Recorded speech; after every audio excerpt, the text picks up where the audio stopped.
What's up? What's up? It's the Arthur Moats Experience with Deke. I'm Arthur Moats, and that's my main man, Deke. What's good? What's good? Another beautiful day. A little chilly out there today, though, man. A little windy. Felt like we was in the Wizard of Oz for a little while, man. But other than that, though, man, can't complain. We getting closer and closer and closer to some playoff football. Got the coaching carousel continuing as well. Got the new big name that just hopped in the group today, Bill Belichick. Shout out to the OG.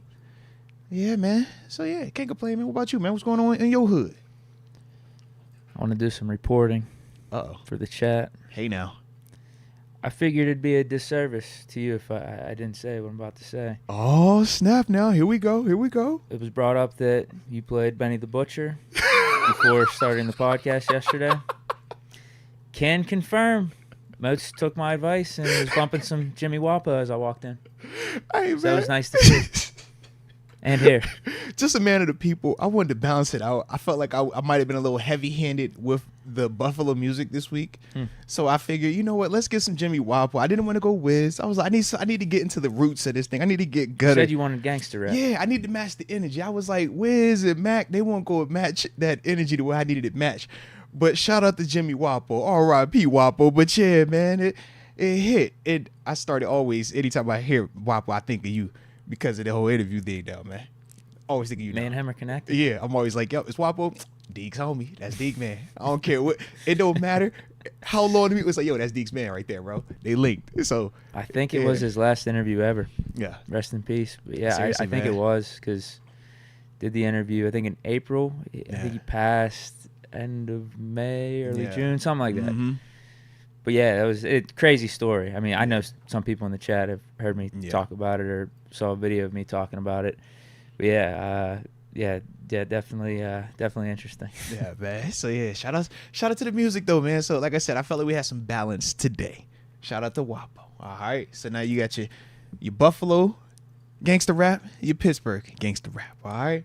So now here we are.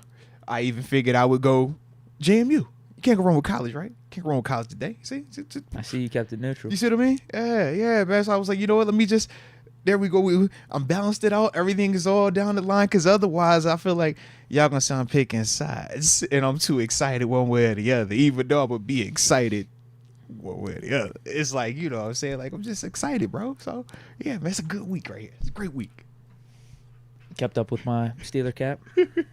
I like it. Just wanted to make sure. I just needed to cancel out any Buffalo energy you might be bringing. I didn't know if you was going to have a jersey or what your time was going to be on when you pulled up, bro. So I had ideas. It's really good to see you dressed in regular clothes. I like this. In fact, I love your outfit today, man. I had ideas. Yeah. Trust me, I had ideas. But, just sticking with the Steelers dad cap today. No, I like it, baby. I like it, man. And shoot, obviously later, not later today. Well, yeah, I guess it is technically later today. 26 minutes from now, we will also be joined by Steelers wide receiver, starting punt returner, Calvin Austin III. Make sure you tell a friend to tell a friend. Figure we drop that again on the front end of this thing.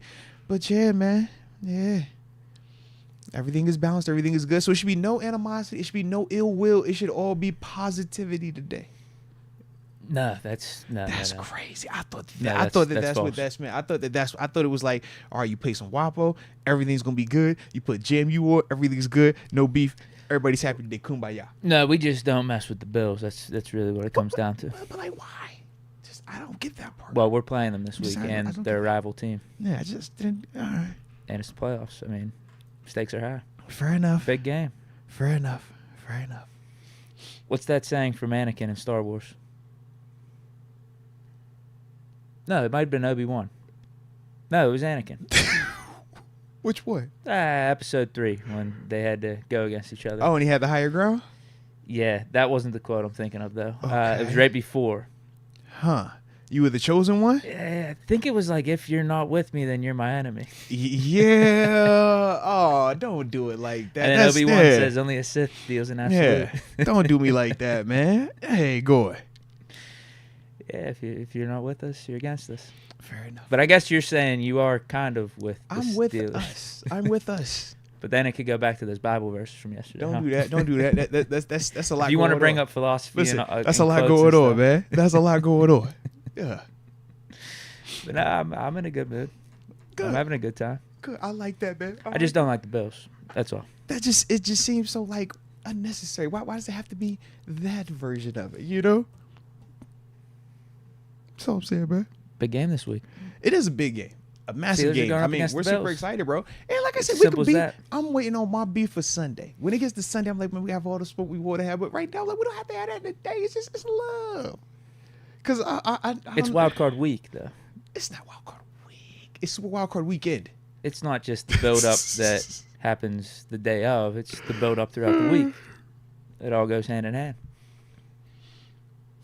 I suppose. But we don't have to focus on that matchup just yet, though.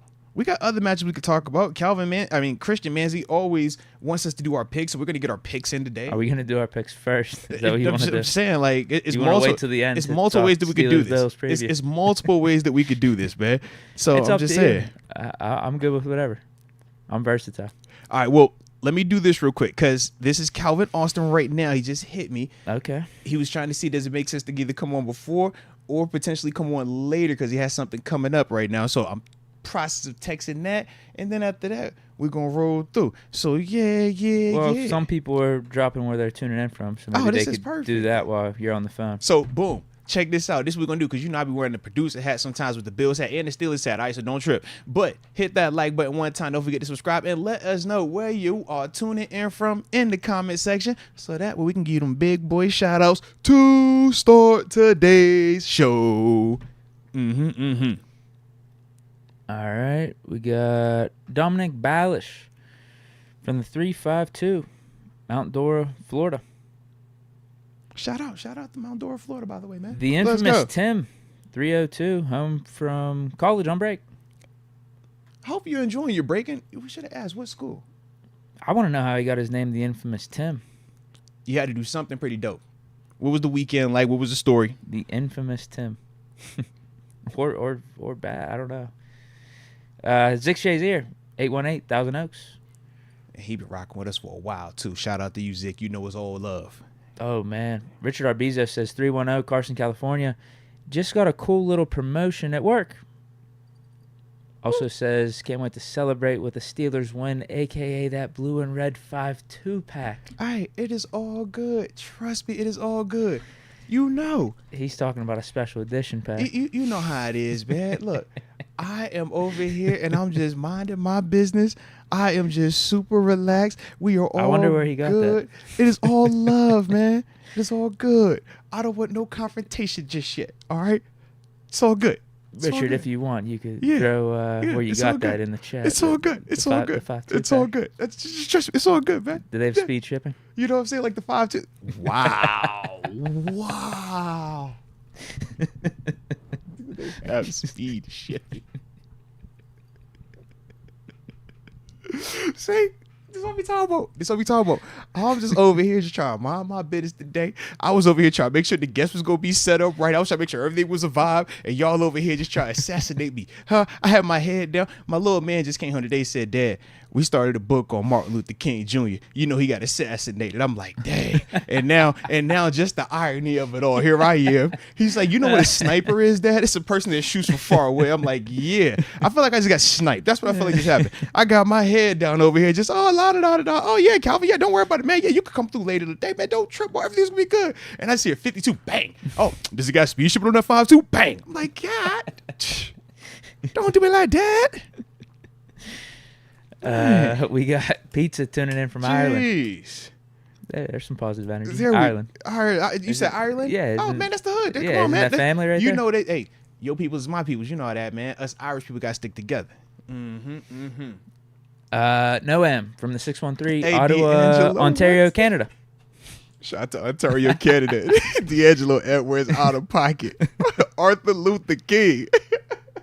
It's Arthur Luther the King Jr., baby. Come on now. I like that. That might need to be your Jeez. nickname for Steelers Arthur Bills Luther week. King, Lord. Oh, yeah, I like that. yeah. You're trying to bring both fan bases together. It's never gonna happen. It's though. unification. It's no. never gonna happen. All right, It's never gonna it's never gonna happen. Don't worry about it. It's just not happening. All right, you can try your best. It's not gonna happen though, bro. You might be onto something. No, This possibility yeah. might be onto something. Yeah, it just Yeah. you're trying to do the impossible for NFL fan bases. Really, like It's just not how the NFL works. And their between fans. of all fan bases, these are like two of the most diehard. AFC. Yeah. Your best bet would be Steelers and Cardinals. That would be your best bet. But Or- that's not happening Or either. even if you had Jacksonville or like a fan base that isn't as diehard. That's my other part. I'm Yeah, like, it's not happening. Yeah, I'm like, who is budging? Bills Mafia, Steelers Nation? No. Absolutely not. No one's budging. Yeah. And like I said, we're not budging on the Cardinals thing, but The Cardinals would budge. That's the the difference. Cardinals would. The We're Cardinals not. would budge. We're not. Yes. But they've already budged. They become Steeler West. Yes, that's what I'm saying. Exactly. That would be the best bet, though. Mm-mm-mm. And that's not even happening. Ay. So, I don't know. What two teams? Is there two teams? Like, just not talking Steelers, Bills? That you think could just coincide together. Yeah. Yeah, I'd probably like a Jacksonville. Jacksonville, and then an NFC. What's an NFC team that no one really cares about? Doesn't have like a Arizona. strong fan. Yeah, there you go. There you go. There you go. They combine forces. Yeah, because Become a bigger fan base. Philly, Dallas, Washington. Nah. New York, no. No, I don't know. no, definitely not. Yeah. Seattle, no. Rams, no. Chargers, maybe. You can get away There with you the go. Chargers. Yeah, you get the Chargers. Yeah. Yeah. LA and Jacksonville. There you go. How about that? Those are two AFC teams. But LA Jackson, AZ. yeah, Yeah. something like that. Yeah. We got Reed Mitchell, 330, Warren, Ohio. Shout out to Warren, Ohio one time for the coaching. Man. I didn't even see this part of the comment, but Oh, I got to God, read the here rest of you it. He just go. says, let's break out Here that you Josh go. Allen Zaza. See, here you go, man. I knew it was gonna be something I didn't extra see over it. here. I just saw the area code and Hey, where he was look, tuning in look. from. I just wanted to read it, and then there was Listen, more to the comment. Listen, I just hope. Same thing about that 5-2 pack, by the I way. just hope that we are all partying on Monday. I'm partying. I'm hoping that we all party. I just want us to all party together. That's my only hope, man. I feel like the lead up, it's like the beautiful part. It's just like, oh, all right, it's all love. Even though y'all trying to come at me today, it's all love. It's all love. It's all love. We on the front end. But come Sunday, about 5 o'clock. Well, actually, not about 6:30. About 6:30 Sunday. Yeah, man. You might as well just shut the lights off for me. I'm gonna be here, but I'm not gonna be here. You feel me? I'm on the moon, and I'm gonna be like that all week because that's gonna mean that I've won a playoff game. You feel me? So I'm just like I said. I'm hoping that we all in the party together, cause it's gonna be a party next week. But I just hope we all are partying together. I just need us to all party together. Can we just agree on the front end that we all gonna party together on Monday? So you want the Steelers to win? However we need to do it, can we just all agree that we're gonna be partying on Monday? Can we do that?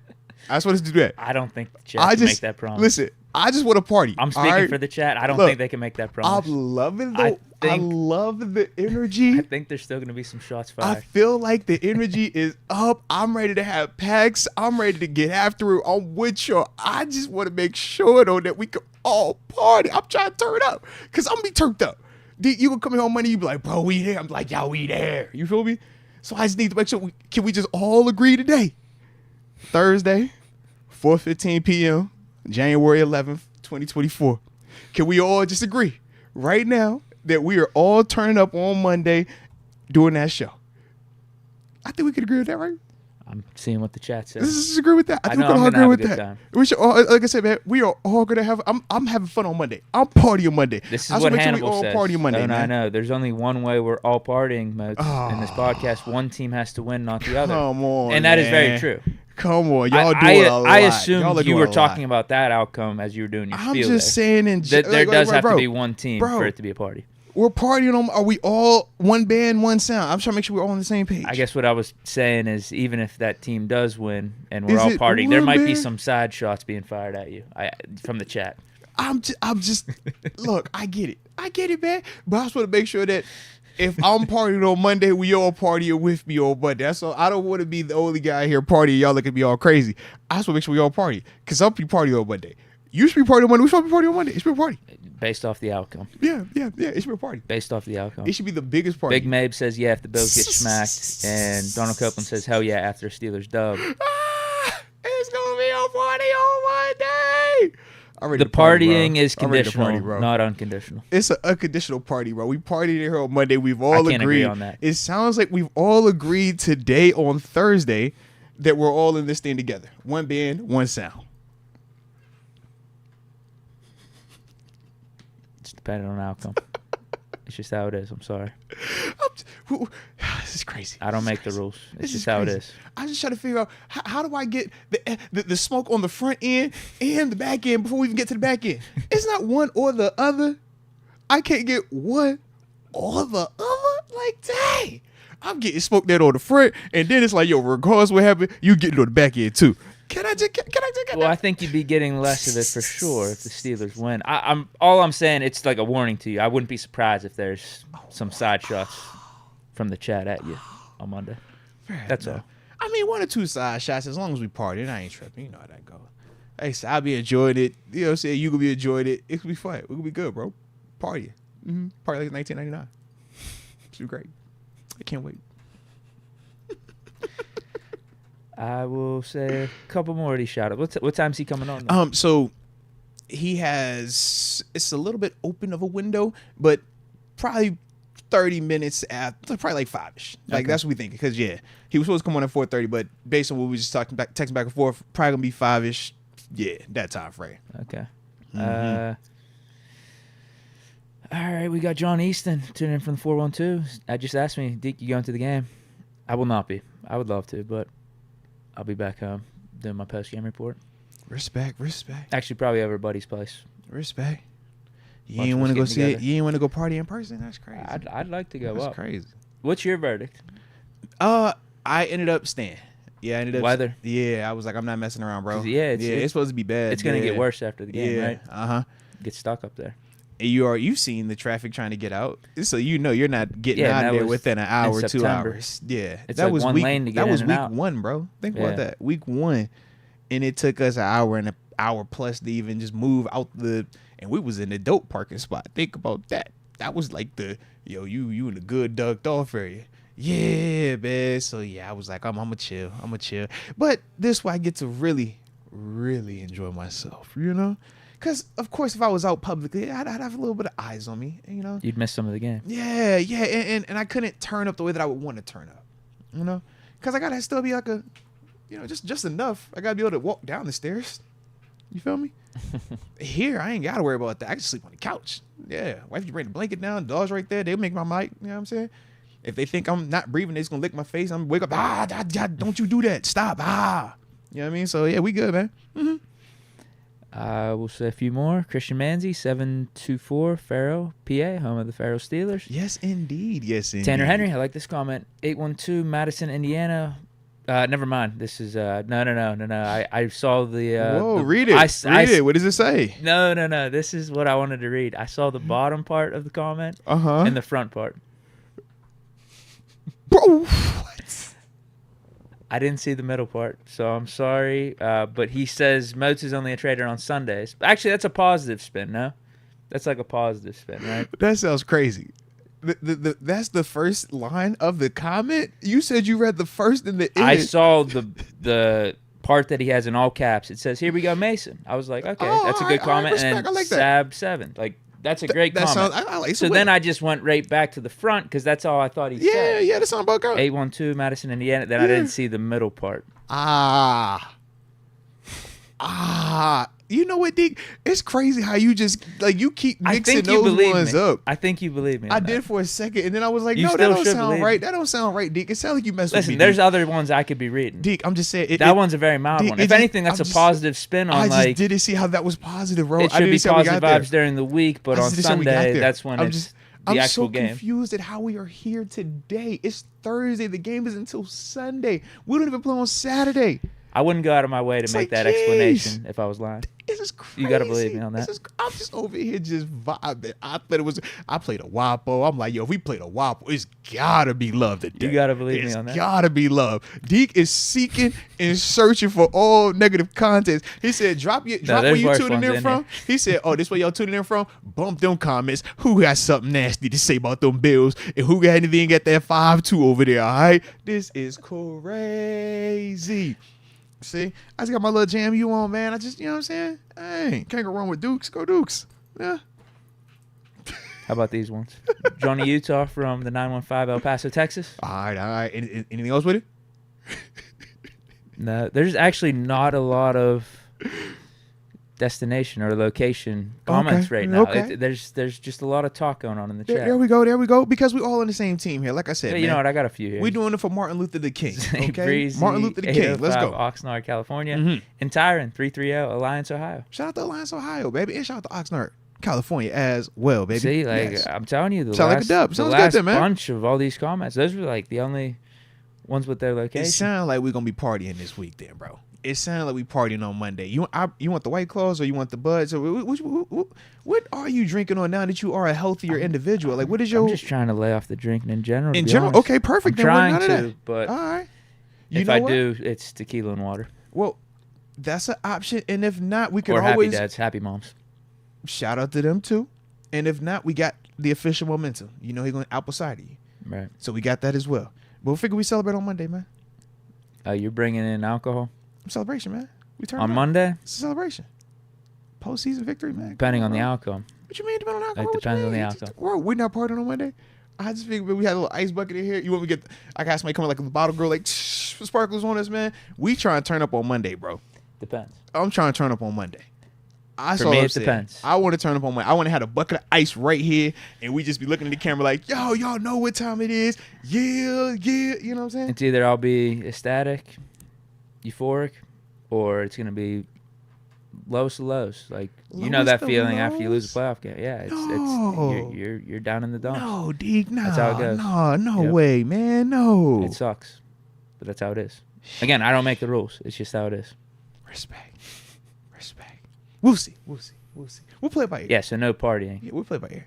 if the outcome is not how I want it to go. You want me to purchase? I get the dual party napkins, like the Steeler napkins and the Bills napkins, just in case. With the party plates, you know, you get a little party pack, just No in party. case, man. No Just in party. case. We get the little hats and everything, bro. It's like, woo, play all win, yeah. No party. Come on, bro, we party. John Easton gonna party with me.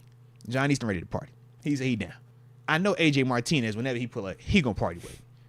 He Done. probably would. Yeah, we's gonna be a party. He probably would no matter what. I We're think gonna AJ celebrate. Martinez is always down for a party, but He not just me. turned it up. He's celebrating Not me. life. We celebrating life, man. No, it depends on the outcome. We can celebrate life though. Celebrate great football, great game, NFL, Team AFC advancing. Yeah.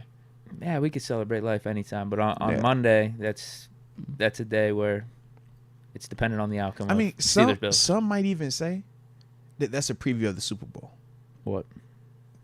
This matchup on Sunday. How so? They said that should have been the Super Bowl. You know, Who's like saying that? that's what everybody's saying. No different when it was Bills and Chiefs that one year, and the Chiefs won it out. They say, "Yo, that's you the gotta Super Bowl drop right a there, name. bro." Who's That's what they're saying, bro. They're saying this is a Super Bowl matchup right here. Yeah, these are two hottest teams, man, with the longest active tenured coach as well in the NFL. Coach T, shout out to him. All right. Yeah. So you know, this is a big time. This is marquee. This is 5-star matchup, baby. Good on good. You know that. It's gonna be a good matchup. Heck yeah. Good game. You want me to read some of these supers then? Yeah, man. Let's tap in, man.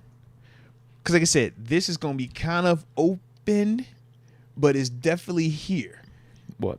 in terms of Calvin. I just noticed, like I Okay. said, when we get around that 5-ish time frame, that's when we'll start be ready for that. But until then, yeah, we good over here.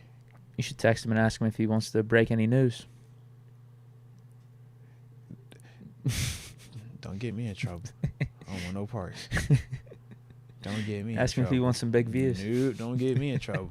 But like, hey, if that's your energy today, don't do that today. Don't please don't drop nothing that's gonna get you in trouble or us. I don't want no phone call. I don't want no text. What's the truth about Kenny Pickett I- not wanting to go in his backup? You're close to Kenny, right? Same draft class? Hey, I know that's your man's, right?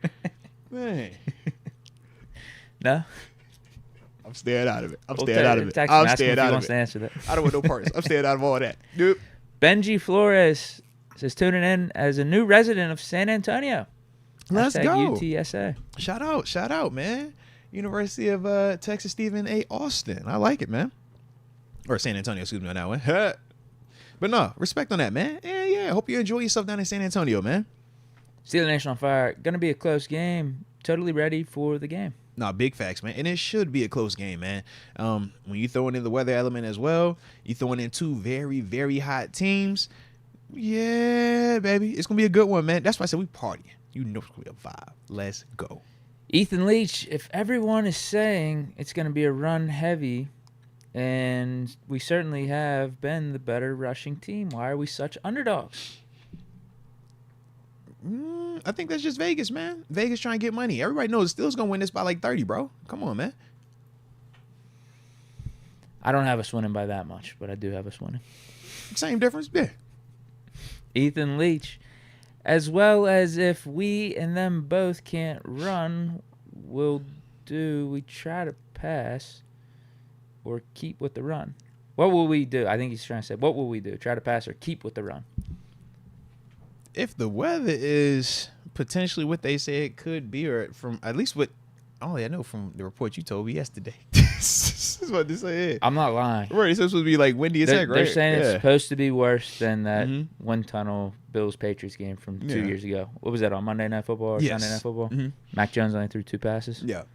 So if that is the case, you could take that approach. Yeah, you could definitely. I don't see why we would, until they prove that they can stop the run. That's the approach you got to go with, baby. And right now on paper, we should be able to run for about 250 on them because they're the 16th ranked rushing attack. And the way that Najee and Jalen Warren have been playing right now, can make a case, right? Best in the league. So I don't think it should be like that. Next is Felicia Bellard. Moats is the Steelers' wifey and Bill's side piece. I'm just over here chilling, man. Don't be doing me like that, Felicia. Why y'all doing me like this? I'm just over here chilling. Okay, I'm just over here chilling. I'm just vibing. I'm sitting on all positive energy. All right. We already said Steelers got the way better rushing attack. Okay. Bills got the way worse defense. All right. Our quarterback does not turn the ball over. Josh turns the ball over a lot. See what we talking about, bro? Moats is trying to reverse jinx this right What are now. you talking about, bro? This is a layup. Man, I'm with y'all, bro. We partying on Monday, bro. We are partying. We with y'all. We here I don't together. like your tone right now. This is the energy that y'all have given me. I'm just with you. That's it. I'm giving you what you want. Yeah. He's throwing the reverse jinx on us right now. Man, I'm not. Throwing the sarcasm out there. Ethan Leach said it himself. Come on, man. What are we talking about here, bro? Man, I'm just here. Ethan Leach already said it, bro. They can't stop the run. We go run the ball. Weather's crazy. Why are we the underdogs? That's what I'm saying. It is something that plays into our favor. There you go. Nanzito, everyone in that Steelers building sounds like they're ready to show out this Sunday at all costs, and I'm loving it. Nah, that's what it's got to be, man. Whenever you're talking about playoffs, it's single elimination. When you driving into work on weeks like right now and all your homies are at home, they done already flown back to wherever they going to, and you like, nah, bro, I'm going to work. Make sure you watch me this weekend, though. Yeah, you definitely get locked in because now all of the talk, all of the just build up, right? When you talk about Super Bowl standard being the standard, this is what we're living for this opportunity. Like we said, there's no guarantee that you ever get a chance to make the playoffs, man. It's dudes that play 10 plus years and never see the postseason. So for them dudes right now, they understand, man. This isn't something that you just take lightly, or that you just say, oh, we'll get it back next year. Nah, every single year that you make it, it's legitimate, man. It's legitimate. So that's the part we're going to see, man. And they should feel confident. And like I said, I'm ready to talk to Calvin today also, man, so we could get his energy heading into his first playoff matchup. Yeah. Ethan Leach been saying this. If I weren't a Steeler fan, I'd be a Bills fan. Don't do that. Nope, don't you do that. Don't you do that. Not because of the players, but because of how they root for their team and don't switch. Nope. Nothing about him is good. Nothing about him is positive. Stop it. I'm with you. I don't know why Ethan had to say that. Stop it. I don't like that comment.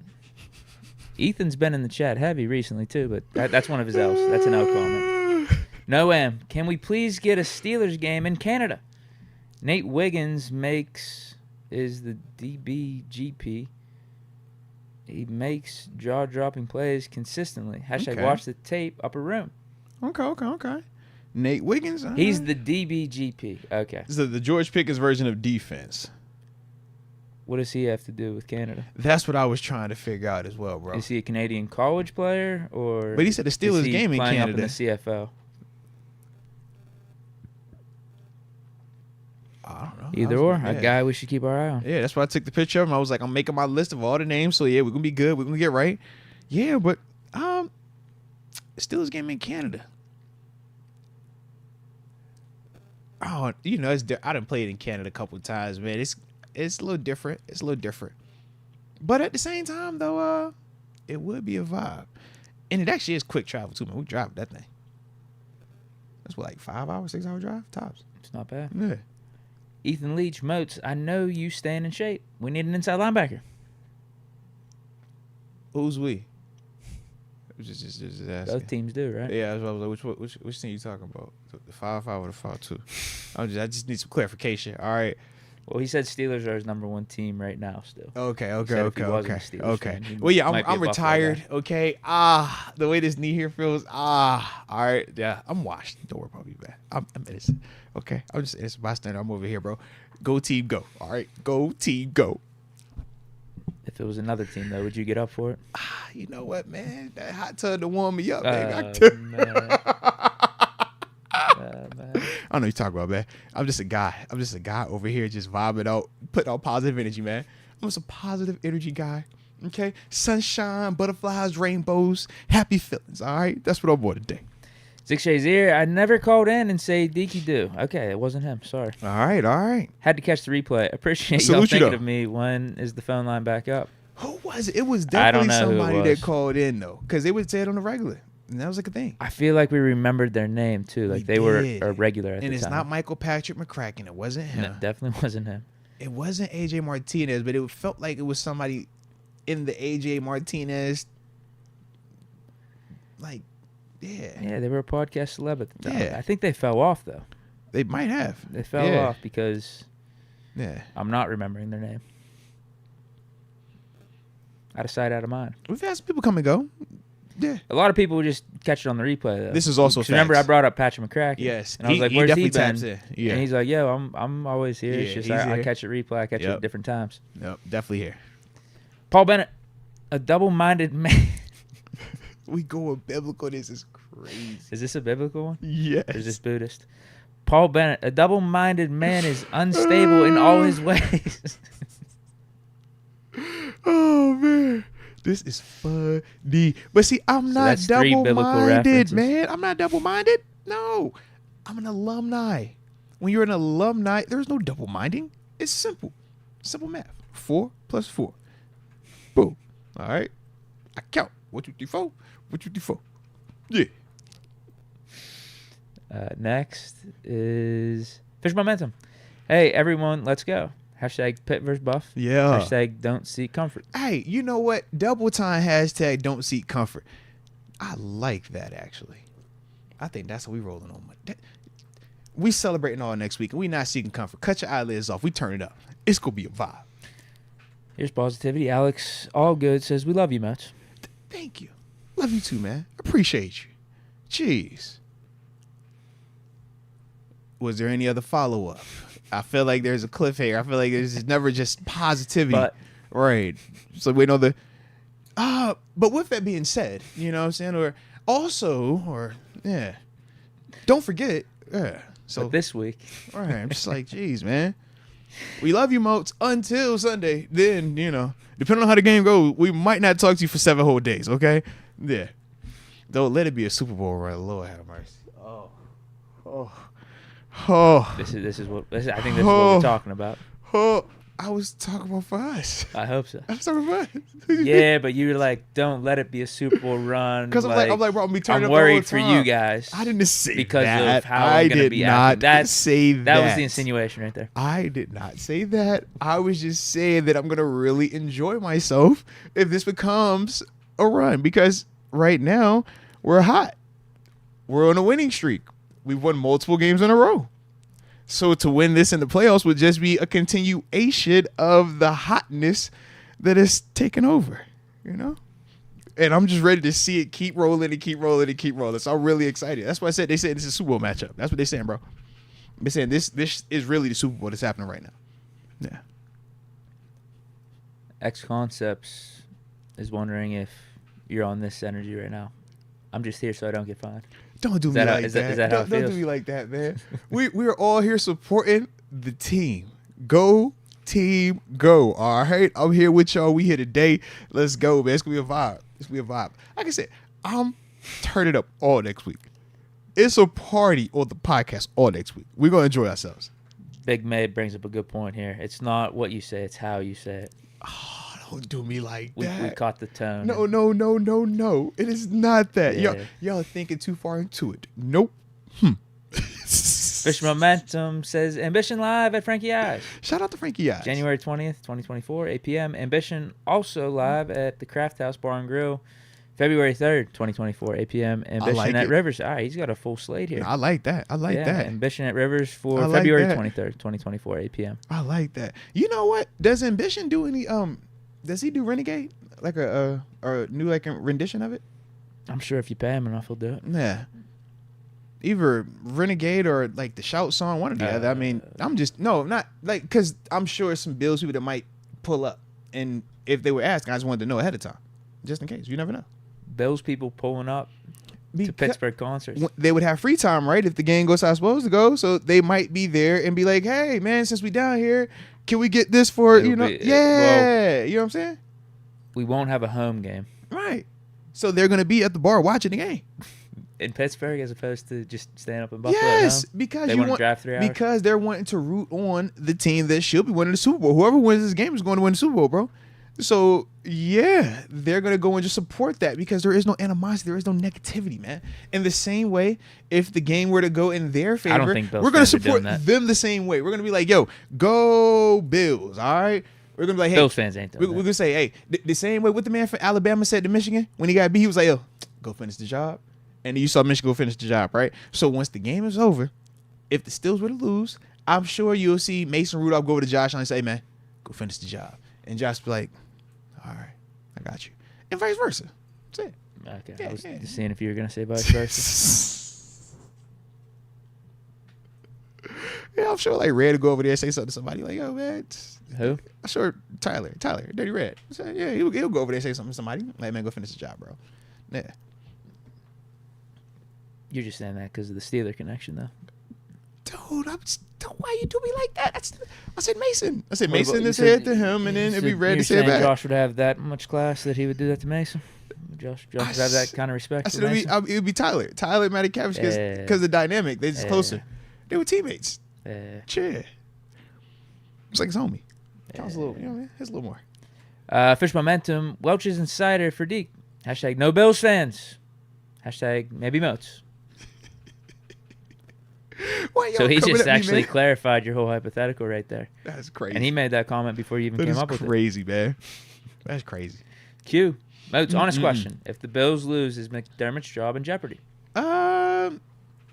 Depends. Just depends on the style of it. At one point, it was just because of the flow and the expectations up there. But then when all of that shifted and they went on this run that they're on right now, winning 5 of the last 6, win the division, get the 2 seed, and doing it in the way that they did it, I think he's gonna be fine, man, because he's another one of them dudes. When you start looking at his resume up there, he done won the division 4 years on a road now, and he's starting to put a little bit of a stamp on what he's been doing, you know. And you just look around the league at coach, quarterback, or just teams that have won the division, you know, 4 years in a row or 3 out of 4 years. Like, it's a hard thing. I know even when we were here, Killer B era, we did 3 out of 4. And we felt like we should have did 4 out of 4. So to get 4 in a row, that's pretty dope, man, from an accomplishment standpoint. So I think he'll be fine. Barring it looking, you know, if we come out here and it's a 30 zip or something astronomical, then yeah, that's going to be a whole nother convo just because of the expectations on that side. But if it's a good game like it should be, and it just so happened that, hey, man, at the end of this thing, Steelers end up winning, I don't think it kills him off. And no different if it came down to the end and the Bills came out of this thing on top, I don't think it has any negative impact on Coach T either, just because of the style of where these teams were at one point and now where they are right now. And it's more so just, bro, you got 2 hot teams that unfortunately got to meet, man. So they both can't stay hot forever. this is a part of the playoffs, though, right? So that's why I was like, man, when you get to this point, shoot, everybody dope. Everybody got a legitimate chance. So that's why you just make sure you locked in, man. Make sure you locked in. Yeah, there's no easy matchup. Yeah, I'm in telling the you now. AFC Make right sure you now. locked in. Because you don't want to overlook anybody. You don't want to minimize anybody. Especially hot teams, man. So that's the part where you like, yeah, both of these teams are pretty daggone hot, man. Both of them pretty daggone hot. Yeah, Steelers did that. I think. Who knows what was actually going on behind the scenes, but it felt like we overlooked the Browns in that wild card game. Yeah. But you know, 2020. Steelers do that a lot, though, bro. Because I remember going in beforehand, we were talking about it, and we're like, yeah, actually, it's good how everything played out in the last week of this season because we get to face off against the Browns. Yeah. In this wild card game. We want the Browns. They're the easiest opponent. No question about it. They're the weakest team. Yeah. But in particular with this AFC, as I look at it from top down, I don't think there's any easy matchup. Each game, as you advance, it's going to be like, yeah, this is going to be a good game. This is going to be a good matchup. That's my whole thing, man. That's why I'm like, bro, I'm excited. And It's going to be a dope game. I was going to say with McDermott, too, I'm assuming it's a little I mean, you brought up the Coach T comparison. I assume it's a little bit like that where some Bills fans forget how it was before McDermott and take him for granted. And you're probably saying to yourself, some Bills fans are saying to themselves, like, be careful what you ask for. Yep. Because they up here like, bro, these, just winning 10 plus, this just every year is the division. Nah, that's recent. There was a Rex, there was a Doug Marrone, there was a Chan Gailey before that. He's like Tomlin, and he can get the defense relevant for the most part, right? So he's just got to figure out the offense and who's going to be the OC and take the reins with Josh then. Yeah, and think about it. He already figured that out. It's just the guy got They a head like coaching this guy? job. No. Brady? Think about it. He had Brian Dable. Dable got a head coaching job, and it's shown that he's a dope head coach. So he's already done that. He's just on his second act of that now. That's all. Yeah, and with Ken Dorsey, he had a vibe too. It was just, like I said, Josh at that time wasn't playing his best ball. Now that Josh is, that's why Joe Brady's being talked about how he is, man. Do you like Brady better than Dorsey, though? Honestly, the biggest difference is just for Joe Brady, he calls more runs out of 12 personnel, whereas with Dorsey, it was going to be runs out of 11 personnel out the gun. So the difference is now you're dealing with Kincaid and Dawson Knox. So when you don't respect them, Josh can kill you with the pass. When you're worried about them, James Cook is killing you out that backfield now. Whereas when it was Dorsey, it was just more so, man, Josh is better than everybody out here. Josh go be great. Even if you messing up, it don't matter. Still go be great. On occasion, James Cook go get you a play. So it's just a different philosophy with it. Now it's more so we focused on how they gonna attack it. No different when we talk about here, right? Same amount of Brady protecting Allen a little bit more, it sounds like. No, that under center. So just giving them some easier stuff to work with. That's what the narrative is. Honestly, him being under center is just more so it's not as like dumbed down running calls. Because it was more so like he was going. You're still the same amount of calls, right? You're saying it was just inside zone. Yeah, it was almost like I'm just gonna call this run just because I have to call a run right here to mix it up. Yeah, and you're like, bro, it's the same run out the same formation. It's nothing, no emotion. It's just like they don't even want to call it. Cook switching sides. Right. It was just like, okay, we know we got to run it. Now it's like, okay, get under center, you get some motion. All right, get under center, you might get a shift. All right, so it's just a little bit more window dressing. So now when they're actually running it, it's just an effective run. But that's why I say it's more like the philosophy of it than any of the big stuff they try to say, because that's definitely the narrative they try to paint. Oh, yeah, man, you take the ball out of Josh. And it's like, no, Josh is still throwing it whenever he wants. Josh still plays how he wants to play. But now it's just when you calling them same running plays, instead of it being out the gun, and this dude's picking up 2 yards, best case scenario, getting a tackle for loss, now he picking up 5. And that's the difference in that thing. Fresh momentum. Congrats to Pete, Nick, and Bill. Jeez. The coaches. Pete Carroll, Nick Saban, and Bill Belichick. The cheater, Lord. Yeah. Is he bad? I mean, I leave it low. I like him. He my guy. I call him the GOAT. I ain't gonna lie to you. I'm calling my GOAT. He's one of the greatest coaches, no matter what. If you want to hold the Spygate stuff against him, that's that. I will. I'll declare Chuck Noll my GOAT, but he's in the top 3, top 4, no matter what. Him, Bill Walsh, you know what I mean. Him, Bill Walsh, Chuck Noll.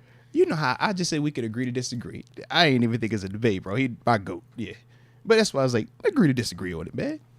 Austin Hegerman, Moats, I remember when Steelers picked you up in the offseason. I watched your highlights and got so hyped, and my dad used to ask, who got that sack? And I used to tell him that dog Moats. Miss watching you play, man. I salute you, man. Salute you. I appreciate you, man. Yeah, I'm glad you watch us now on the podcast, man. It's way cool over here. Way cooler. Logan H. Who y'all want for OC next year, aside from the two that we got now? Also, Deke, how's the cougar hunting going? Haven't made the trip to Target yet. D gonna pull up in Whole Foods or somebody watch. That's the other spot, Whole Foods, yeah. We didn't even mention that last time. Yeah, I just thought of that. I was like, yo, Whole Foods is another one They of the should spots. Whole Foods should probably be in the top 3.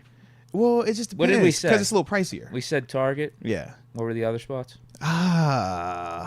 Jeez. Oh, my God, it's who? Yeah, we said, was it Target? You said We like said the store. It was you definitely said like like a a grocery sports store. Yeah, Dick's.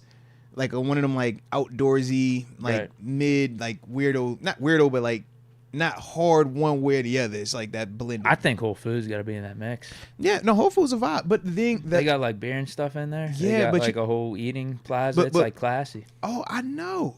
I just think that Whole Foods is a certain price window. It's like a paywall. You might be more like Giant Eagle Market District.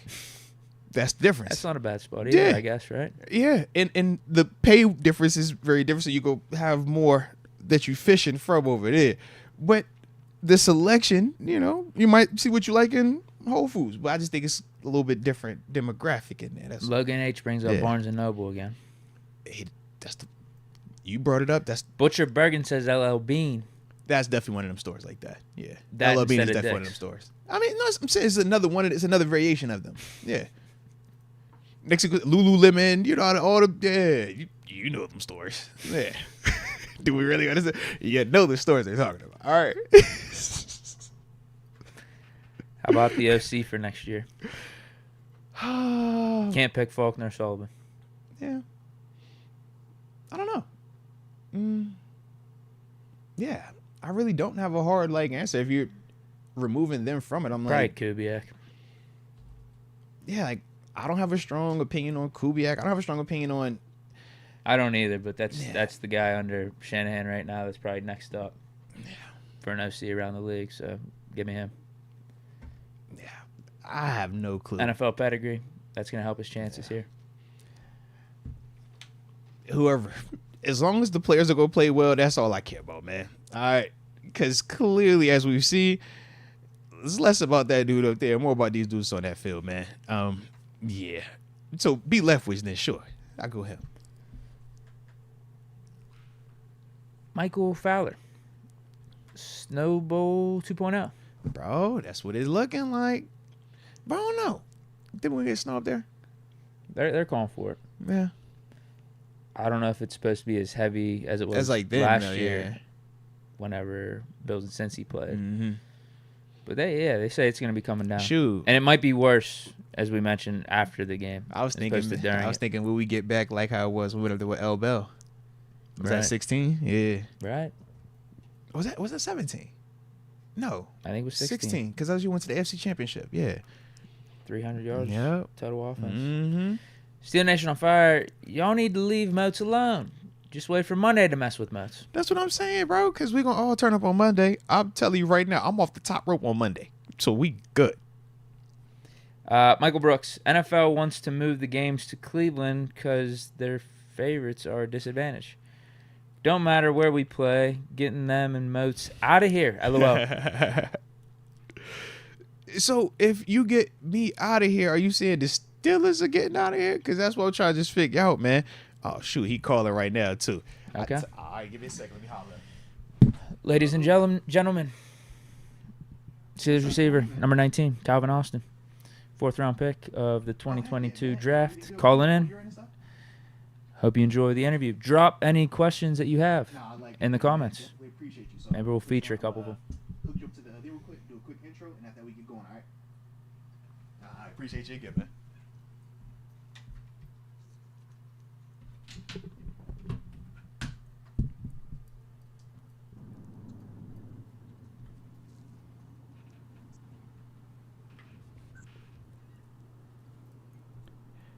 All right, you got me over there? Yes, sir. All righty. Well, ladies and gentlemen, we've been teasing about him. We've been talking about him. We've been super excited, even when he came onto the squad a year ago. We are joined right now by the Steelers 2022 fourth-round pick out of the University of Memphis. We talking about the wide receiver, starting punt returner, Calvin Austin III. Calvin, first off, man, appreciate you joining the squad and appreciate you taking some time to get on the podcast with us today. How is your first season going now, man? Now that you're actually on the field playing. Man, it's going great. Like I said, I'm glad to talk to you and be on here. But it's going great. Last year just experiencing what I experienced, and going through that whole thing makes me really gain the appreciation for like this season even more. And I've just week by week, you just continue to learn more and more. And I've just been blessed to be on this team with the teammates and everything, because it's been so much adversity and outside noise and stuff. But I think we've truly stuck together, and it's just shown me just how. I mean, there's gonna be things that happen, but if you stick together and your brother got your back, nothing can crack you. Hey, that's that steal away. That's what we talk about. The steal away, 100%. Absolutely. Yes, sir.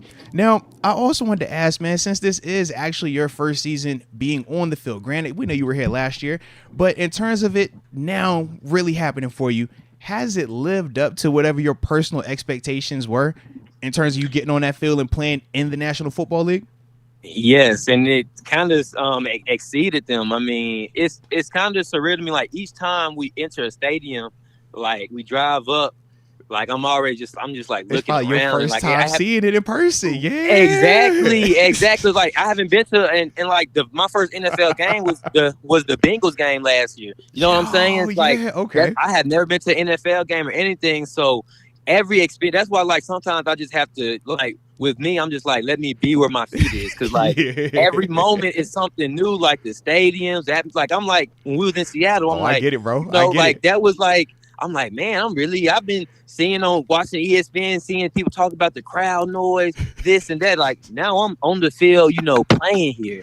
Yeah. So that's why each week is like literally surreal for me. And I'm just thankful each week because I'm truly living out my dream. No, I love it, man. I love the excitement too that you have, because we all go through that, man. Shoot, I remember my first year, I'm taking pictures on the logo and warm-ups before everybody come out. I'm like, yo, let me get this selfie so my peoples know I really was here, man. Absolutely. Yeah, I get it, bro. I think I'm playing. I'm really I get it, man. Absolutely. Yeah. So what would you say has been the most exciting aspect for you this season? I mean, of course, being on the field has been, probably the most exciting, but I'll say something. I'll go a kind of a different route. Yeah. I would say like learning from guys like Allen Robinson has probably been like the most like exciting thing that I've learned. Cause obviously, I've been ever since I was little, like I've been a football, junkie. So like I know players, know their, I actually watch football, know players. So to me, you're a football guy. You're a football guy. So you know that. Yeah. Guy, so I already knew A-Rob, but like really getting to be on a team with him, talk to him, like I've gained a whole new like outlook on just like being a player in this league. And it's crazy because like I can just literally sit and talk to A-Rob and listen to him for hours, because this is going on his 10th year in the league. Yeah, man. He did absolutely all-pro 1,000-yard receiver records, all that. So like he's telling me how the NFL used to be when he first got in the league, how it's changed now, things to do to stay ahead. And I'm just like, that's probably the most exciting, because like, when people talk about, veteran presence on the team and stuff like that, like him, like learning from an A-Rob has really like, just really like changed my just career. I'm young, but really changed my career and just how I just view football and just going forward, how to just handle myself and and like basically get the most out of my potential, and not look back and be like, man, I should have did this, or man, I missed out on this. I should have did. No, like I'm learning all of that from A-Rob, how to stay ahead of the game. Hey, sometimes, man, that's a blessing to have a vet like that, man, because that's the difference, man, between dudes in years 1, 2, and 3 developing And now when it's your turn, you know, a couple years from now when you're the vet, that's how that thing comes full circle. But you need dudes like A-Rob in there, man. So now that's dope to hear that, man. Yep. Now, you talked about some of the adversity that you and the Steelers have faced this year. This question comes from the chat. I'm also curious about this too. What's it like having to build rapport with new quarterbacks so often with the injuries and how, you know, Kenny, Mitch, and Mason have all been in and out of the lineup? How does that affect you and the guys in the receiver room? So that's been probably one of the things that I feel like, you know, outside and probably on other teams, some other teams, it could be an issue. But with the 3 quarterbacks that we have, so for instance, like, let's just start with Mitch. So Mitch obviously has already played with Allen Robinson. Mm-hmm. He started last year, so he already got experience with Tay and GP. And throughout camp this year, he was going with the 2s. So I was going with him majority of the time. And so boom, we put that aspect in, and so it's like he already have that, you know, camaraderie and that kind of time with everybody. And then you go with somebody like Mason. So Mason, when he was coming in, obviously he was going with, at first when camp first started, Kenny was going with the 3s, Mason was going with the 2s. So, you know, I was building rapport with Mason. And, you know, obviously Mason has been a guy that started in the league and he played with Tay. So Tay already got that camaraderie with him. And, you know, anybody throwing the ball to GP is pretty easy, you know. Hey, put it up there, baby, one time. Right. And so, and all 3, and then obviously we've had tons of time with Kenny. So it's like, that's been probably one of the smoothest and easiest adjustments to where we have such confidence from the receivers, O-line coaches, in whatever quarterback is in there, that like we don't like have to change anything. We don't have to, okay, let's go to the drawing board because this guy can only do this, or you know what I'm saying? It's not and you can actually feel like that there isn't any like tense when like, okay, whoever's up, like whoever's the Q, like, you know, we got 3 capable Qs on the roster. So like it's, you know, next man up, absolutely. Let's roll. So yeah, so that's why it's been a pretty smooth transition. But like I about to say, I know college is different, but we had some QB issues in college. My last year with injury and stuff, and it was like when the starter was down, like heads were turning, things were flailing, like people they started panicking. You know that? Yeah, start panicking. Like so that's why like feeling here. I'm like, oh, we good. Like it was literally no panic. It's okay. Let's go do this walkthrough. Let's go do the plays and let's go. Like it's no hesitation. Hey, look, and the whole time Coach T over there talking with some next man up. You know what we on. We ain't tripping. You know, hey, you know how Coach T gonna cut come. Him off, he, man. He's not going to let you panic. He ain't gonna panic. So it's like, oh, Coach T ain't panic. Oh, we good. Right, we straight. If he chill, I'm chill here, man. Absolutely. Thanks. Absolutely. Now, in the intro, man, I talked about you being a 4th round selection, you know, in the draft. But talk a little bit about your NFL draft story. Did you know you were coming here to Pittsburgh? Was there any inkling? Or did you think you were going to go earlier to a different team potentially, man? So my senior year in college, so Kevin Colbert, he came to a couple of our practices, and I talked to him there, but, you know, that was during the season, so I didn't really put too much, you know, hay into that. But then, you know, throughout the process, I actually did not talk to the Steelers really at all. Like I talked to our coach Jackson, our receiver coach, one time during the combine, and it went great for sure. But everybody honestly loves you at the combine. You know that. Come on, man. Everybody love you over there. Exactly. So I'm like trying to really see what teams it could be, because, you know, watching, and that's what people understand. Like, we're watching the draft just like everybody else. Seriously. You know, just waiting for that phone to ring. And so, you know, when the picks are coming up, I'm trying to see what teams I've talked to the most, really been on Zoom calls with and stuff like that. So, you know, I'm kind of looking at the Titans, you know, Green Bay, and a couple other teams. But honestly, Pittsburgh wasn't even on my radar at all. And that's why I told somebody the other day, I was like, when I heard Coach T voice on the phone, I'm like, hold on, wait, is this really Coach Tomlin on the phone? Like the legend Coach Tomlin on the phone, like talking to me? Like, and so, cause I was like, I really had literally no idea. Cause I'm like, I'm looking at the picks ahead. I'm like, okay, right. Pittsburgh, nah, they ain't good. I don't really talk to My them. man No, say, no. yo, they only sent 2 people to visit me. Now, granted, it was the Yeah, GM and the GM, receivers look, coach. I'm like, bro, I said, look, that hold a little weight, huh? Yeah. That hold a little weight. I'm like, they ain't And just send so- the scout, the regional scout to you. No, Yeah, that's the GM, man. GM. Yeah. And so that's why I had kind of like,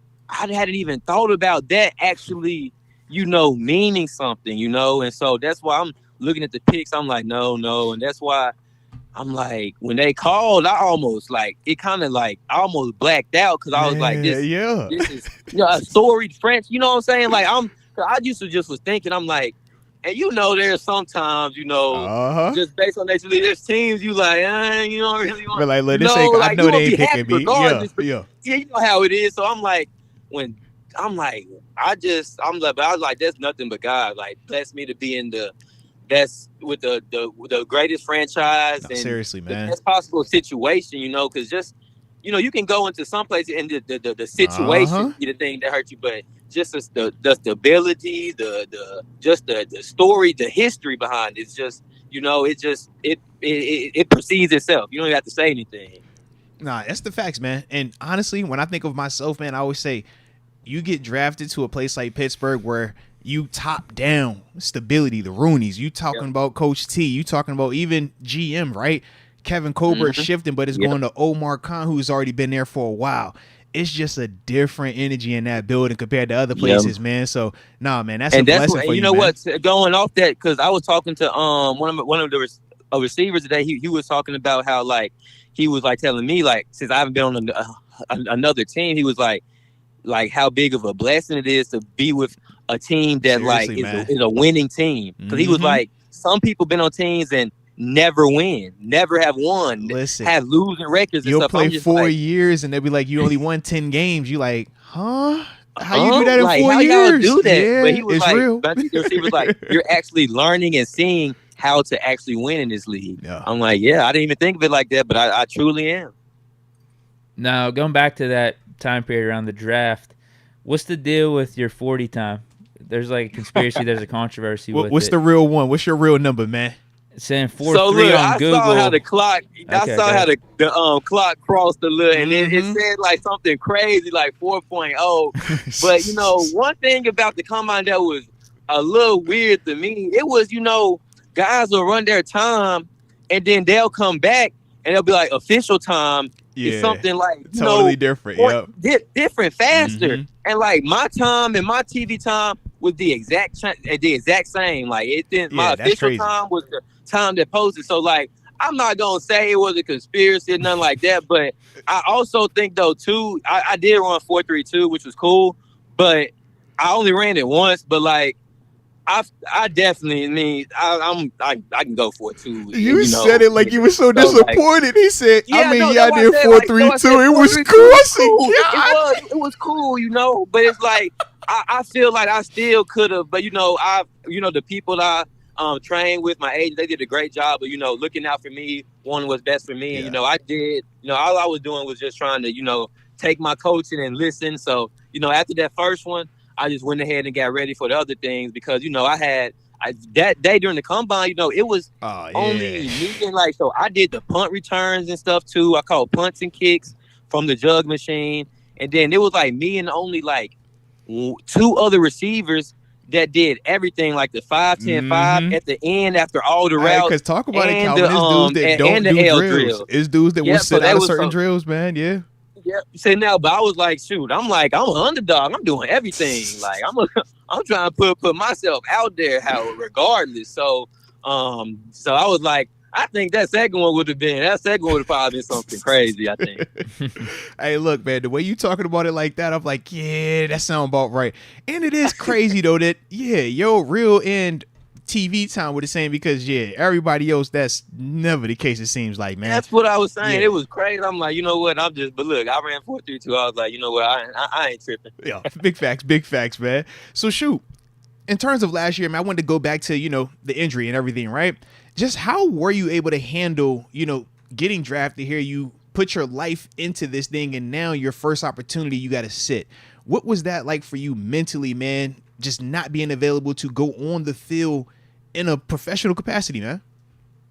Man, it was tough, especially at first, and cause I mean, it kind of almost feels like for me, it felt like I was almost like stealing from the team, cause like, okay, they're paying me, but I haven't, given anything to this organization. I haven't sacrificed. I haven't really bled and been on the field, for this organization. So I was just like, I don't know. I was just like, even when I had got told I was gonna have surgery, like next day, like I was still lifting, trying to like just lifting. I went to every Using it meet with Sell and Geese trying to lift with the 1 foot. Oh one man, foot, man. Cause sheesh. cause I seriously felt like I was like almost doing like a disservice, like they drafted me 4th round for me to come in and potentially help this team out, and like I can't even do it. And it's like, it's not like I have something that's, I felt I was like, I don't have a leg to stand on, it's like, I don't have I haven't put in any work. And that was really the toughest thing for me, is the fact that I felt like I hadn't given anything, because that's the biggest thing for me, is like, once you, especially with my teammates and stuff like that, like those are people you go to battle with, you sacrifice for, and that's who you do it for. And so I was just like, I felt that was one of the toughest parts for me, but it was just a lesson, God telling me I had to slow down. And like I said, sitting out really gave me like a newfound appreciation for this game that I didn't even know. I thought I loved it the most I could, but I was like, being out, like having an injury where it keeps, I never had a a season-ending injury sit you any down. sport. Yeah. Football, basketball, track, high school, were nothing, So it's like, really sitting you down is a whole new feeling, Game especially, changer. for us athletes. It's like, because we've always been in sport, in season. And it just gave me a new perspective. But seeing it from the sidelines and everything, made me to where the first preseason game and stuff, like everything was just like easier, everything cool, everything was smooth, like I ran track all the way through college, and so I was the person, before track meets, races and stuff, sometimes the day before, like I had nerves, like I just be nervous, just Fast my nerves. as you are, you nervous? Yeah, I used to be nervous, and so, Jeez. but like that first game, I'm like, and even for football, sometimes in college, like I'll have some nerves, like pregame nerves and stuff. But that first preseason game versus Tampa, like I came out there and I'm like I felt I was just ready. I was literally ready. I'm like, okay, yeah, this is what I'm doing. Like, this is what I'm supposed to do. This is what I'm supposed to be. Like, I waited my time. I grinded. I worked, and like, yes, like I've now, you know what I'm saying? I was like, I felt so ready, and that was just the biggest blessing. Just I like you said, sitting out, and now being able to play on just to play with this team on the field is just, man, I can't even explain it. Nah, I like that, man. But shoot, sometimes, man, when it does happen like that and you do got to sit down from injury, shoot, you make the most of it. And that's definitely what it sounds like you did. But more importantly, your actions by your performance on the field has also showed us that you was doing what you were supposed to do, man. So we definitely loving that, man. And the production, like I said, it definitely shows this season, man. But you brought up, having nerves and stuff like that, whether it was for track meets or even sometimes in college, right before some of these games. Well, you're about to have another first. Your first official playoff game. Super Wildcard weekend, and you on the road. Do you have any nerves or emotions, heading into this game right now? Man, I was talking to our kick returner today, Godwin, one of the running backs too. Yeah. And we were just talking, about special teams and stuff. And I was just telling him, I'm like, and then Coach T was talking in our meeting today. And like, how Coach T is. Come on, get me going, man. Get me right. Coach T gonna have you right. Let's go. Coach T had you ready to play right now. I'm in the team. Just how he was just talking. Like, I literally got a feeling over myself. Like, I'm like, man, like you gotta just really, cause like I said, I was a football junkie. Like I watched so much football, like growing up. I mean, when I was little, like 6, 7, 8, 9, 10 years, like I would literally go on rosters and like write people's names, make my own team. I was that type of, so I'm like, I'm literally going on a road game in a hostile environment in Buffalo on a playoff game. I'm like, what else would you want? Come on, like, that's what you're doing for. No other, exactly. There's no other way you could write it. And I'm like, and and to get in how we got in and had to fight, how we had to fight and Mhm. overcome adversity. I'm like, I was just telling him, I'm like, man, I said we're prime. Like Yeah.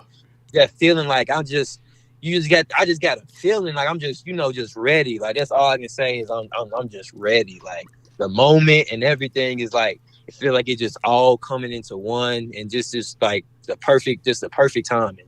Man, you getting us hype over here. I'm throwing it out there right now, man. That's that energy we Man. like. That's that energy. Come on, Yes, baby. sir. Yeah. Ready, man. Ready. Let's do it. Let's kick it off now. Facts. All right, this is probably like a 2 or 3 part question. Going back to selecting Memphis as your college, your dad went there. That was his alma mater. So I know that played into you going there, but I also saw that you went as a walk-on to play football. So first part of that is, what were your other offers? What were your options for playing football in college, and why specifically Memphis? But then also I saw that you like demanded, or it was like non-negotiable, that you were also going to play track while you're playing football in college. Can you talk about that as well? You big time them like that? Okay, I gotta explain it. So Yo, look, all right. so, I hear this yeah, one. right. So my dad did go to Memphis, and so growing up, obviously, we would go to the games and stuff, but we used to be like growing up, we used to be sorry. Like we'll be winning like 3 games max was how many Yo. games you winning. You would go to Kroger, buy man. $5 tickets wherever they are. You'll be able to come sit down as close as far as you can, and everyone knows you leave at halftime because we're getting beat real bad. That was the whole way it went. And so and then D'Angelo came. I was going to ask, did you get any of D'Angelo down there? Yeah, and so D'Angelo came, and just the whole city was like, like encaptured by Shout him out to and D-Lo. everything. Yeah. And so just knowing that history and everything of how what he did for Memphis, I'm like, you know what, Memphis, we kind of on the down right now. But when D'Angelo was there, he had the city rocking. Like all eyes was on him. He was a top recruit, but he still came to Memphis. You know what I'm saying? And so growing up, I was like, that's how I'm gonna be. Yeah, you're from there too. I'm senior, Mm-hmm. I'm gonna have every offer, Power 5. And that time, I was with the uniforms and the speed. I was like, Oregon gonna want me. Ole Miss. Okay. James Madison University. Heck yeah, baby. Right. Yeah. I was like, all those schools gonna want me, and I'm gonna say, you know what? I'm staying home to play for Memphis. So that was my whole dream and everything. And so I was going to. So then fast forward in high school and stuff. I went to camps, the Memphis camps, like 2-3 times a year, right? And so like I would always perform well and everything, but they never offered. So like going into senior year that summer in high school, I was like really waiting for Memphis to offer, but my dad was like, yo, we gotta at least, look at some other schools and stuff like that. Cause I wasn't getting recruited. So we gotta at least look at some other schools and stuff like that. So I was getting recruited, but not like, by the schools that I had won. Right. So that summer going into my senior year in high school, I visited Columbia and Penn. Cause like it was because I did pretty well. In Ivy League, so, okay. Yeah, and so that's what I was. And like my dad was telling me, we got at least. So we went to there. We went to tour both of those schools, and I think I went to Columbia football camp and everything because they wanted to see me in person and stuff. It's like Marcellus Wiley School, yeah. Yeah, and so I had the opportunity to I did the final because Ivy League it's an offer, but it's different. You gotta go through financial aid still. You know what I'm saying? And so I was like, obviously my parents was like, man, it's a great opportunity. And I'm like, yeah, it's a great opportunity, great education. You'll get a good job and stuff after. But it's like, I was like, I'm trying to go to the league and I want to play and I want to do it and come from Memphis. Like, yeah, school, education, cool and all. But you know how we are. I'm like, I know. I want to play football. And so, I can come back for this education, but I can come back and get this, man. And so visited them and stuff. And so, this is now high school track season. So what this is like February, March time. And so, I was obviously, putting up some good times and stuff. And so the Memphis track coach started recruiting me. And like with the first day he came, I told him, I was like, look, I want to go to Memphis. I want to play for Memphis. But the only way I'm a run track is if I can play football. And so he talked to the football coaches the next day, And they were like, yeah, we can offer him a preferred walk on, so I won't have to like actually, try Right, out. right, But yeah. he can join the summer program and stuff like that. And so I'm like, he presented to me, and so at that time I'm thinking I'm the best thing since sliced bread, Yeah. right? So I'm like, man, I said I ain't a preferred walk on. Like I feel like I'm the best athlete in this state, like. Talk I your feel so talk. y'all in my Yeah. own city gonna offer me a walk on. And so, I talked to my dad and everything, and he was like, man, when you go to make a decision like this, go into a place like this, like you have to make sure that it's a place you want to go. Yeah. Don't do anything just like as a settle, you know what I'm saying? And he was like, if Memphis is a place you want to go, he was like, we'll have to do whatever we have to do to pay whatever, but like, like go to a place where you want to be and want to go. And so I was like, you know what? Let me go and put my pride to the side. And so I told the track coach and football coach, I'll take that offer and walk on. And that's the thing is, because some people was like, oh, you was on scholarship for track. So it's called the what's it called? It's called the Bear Bryant rule, because he would recruit players for football, but put them on track scholarships. Track scholarship, so he saved Yeah, the scholarship. to get an extra. Exactly. So Yeah. you can't be on if you play football, you can't have a scholarship in another sport.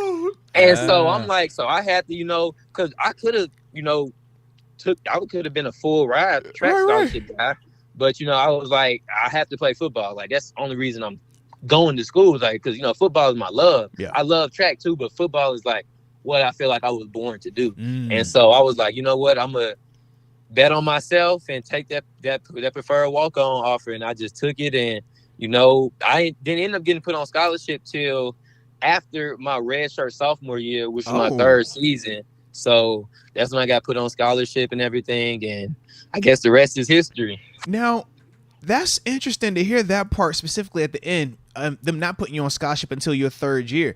Did you ever have any point in time when you thought about leaving? Because we know, obviously, man, transferring is a big thing now. But to hear that they didn't just open up the checkbook that following season, you had to wait a little bit. Did that play any role in your decision? So I did. So early on, like those first 3 years, like the first 2 years, so the first year obviously redshirted. Second year I played in like a total of like 4 games that were like blowouts. And so, but the first game I played in, I scored like an 83-yard jet sweep, like my second time touching the ball. And so like I'm thinking, I said, oh yeah, this is the turnaround for this season. I'm gonna be used and everything. But that time in Memphis, like we was sending out on that team. It was Tony Pollard, Antonio Gibson, Patrick Taylor, Kenny Gainwell. Like we had some the guys. Real guys. Y'all had guys. Yeah. We had some guys. And so that I didn't I didn't, get that I didn't get opportunity then. And so going into that third year is when I started playing. I got put on scholarship. So everything was great. So I didn't have thoughts of leaving or anything, because I was like, this is where I want to be. But the crazy part is going after that COVID season. That was my first year starting, because our starter opted out. I went for 1,000 yards and everything. And, after that season, I had some schools that I never thought would because I was considering whether to come out or come back. I had some schools that I never thought of was with contact with me, like Georgia, Florida State. And I'm like, yeah. And that was a crazy thing to me. I said, I went from dreaming. I'm like, I used to dream, said I was going to have those opportunities. And like, I'm literally on the phone with them, talking to them, seeing and everything. But and now you turning them down. Right. And then my receiver coach John Simon, he told me, he was like, man, those are great opportunities, but he was like, this is your city. Like you bet it on yourself to come and play for your hometown. You bet on yourself. And he was like, you want to always know that, like, of course I could have always came back, but he was like, staying and leaving your legacy here, like, the city will forever like appreciate you and love you for that. Because, nowadays, and it wasn't even that crazy back then, nowadays, like, shoot, if you got only if you don't have 1,000 yards, dudes up and leaving. They gone. You know, they ain't Seriously, happy. they're not waiting. Yeah. They ain't happy. So I was like, you know, that actually makes sense. And I was like, you know what, you're right, coach. And I was like, my heart was already telling me I wanted to stay at Memphis, but hearing Georgia, Florida State, like how that's kind of hard not to at least be like, man, I want to. But you know what? That was gonna be me doing it for outside opinions, though, for real. Like showing, yeah, I can go to Georgia. I did this. Now I'm at Georgia. Now I'm at Florida State. Now I'm at this school. But not when, I was like, this is the right time. No, without a doubt, I like that though, man. Good to hear the loyalty, and that's what I wanted. I was like, yo, it had to be some reason to make you stay. That's dope, man. All right. So we got a couple more questions after that, man. We'll obviously, let you get up out of here. But you get drafted and you come here to play for Coach Tomlin. Now, fans, media, former players, we always talk about Coach T. Everybody knows, a lot about him. But at the same time, you're a guy that's living it every single day with him. From your perspective, what is it about Coach T that makes him so unique as a leader to you? It's kind of hard to put into words, honestly. I mean, just for one, you're gonna get like 100% out of him, and you know that like he's gonna have the team in the perfect position, the perfect everything to succeed and win. And it's really hard to explain because it's just like I was telling somebody the other day, like when you walk in the building with Coach, when you walk in the stadium with Coach T, you feel like, yeah, we here, we ready to knock some fools out. You feel straight me? like that, bro. You know the energy. So it's just he has the ability to instill even more confidence in the person than they already know, and it can come through a variety of ways, whether that's motivating, challenging. He puts everything. What he say? If you give a capable man information, he can do the rest. So like he just always puts, like you gonna always know the job. You gonna always know he giving you the answers to the test. He giving them to you and play. Yeah, like, and it's just, man, that's why I say it's just hard to put into words. Like, and like I said, we're so blessed to have been coached by him that other people really wouldn't truly understand no matter what you say, like just the impact he has on just being a coach and like his players and like how we all just like rally and we like rally for Coach T, because like it's like we make a play in the game, we like, yeah, Coach T talked about this. Yeah, I made that play, Coach. Hey, he told me all week. Yeah. He's like, yeah, I see you. I feel you. I'm with you. Yeah. He's like, how don't you want to go out there and ball out, bro? Like, how don't you want to? Like, he on the sideline talking trash for you. I swear. Like, what? Go ahead, coach saying that? Yeah, you know what? Because I'm going to show you he can't guard. Facts, man. He in it with us, man. 10 toes down. In it with you. No, you said it best right there. You know he's in it with you. Yeah. You know that. No, that's absolutely the facts right there, man. Hey, now I got 2 fan questions here. Then I'm going to pass it back to Moats for his final question. But this is in relation to pretty much what you were just talking about there with Coach T and being prepared on game days. This is from Logan H. Asked, does the special teams unit have routine conversations about plays/situations like that play that your kick returner, Igwabuke, did just this last Sunday?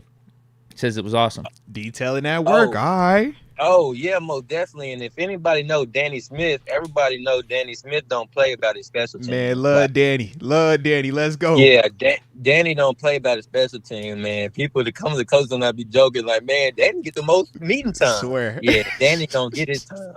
And even in practice, like, he gonna get every rep, too. Oh, the horn blew? Nah, Danny finna finish his period. Talk. Replay that punt. Do that again. Like, and so, yeah, it's to say, but we literally cover everything, you know what I'm saying? So that's like, it's sometimes kind of funny too, because I was talking to just like some of my like cousins and stuff, and they were just like, oh, so what do? You wake up and go to practice?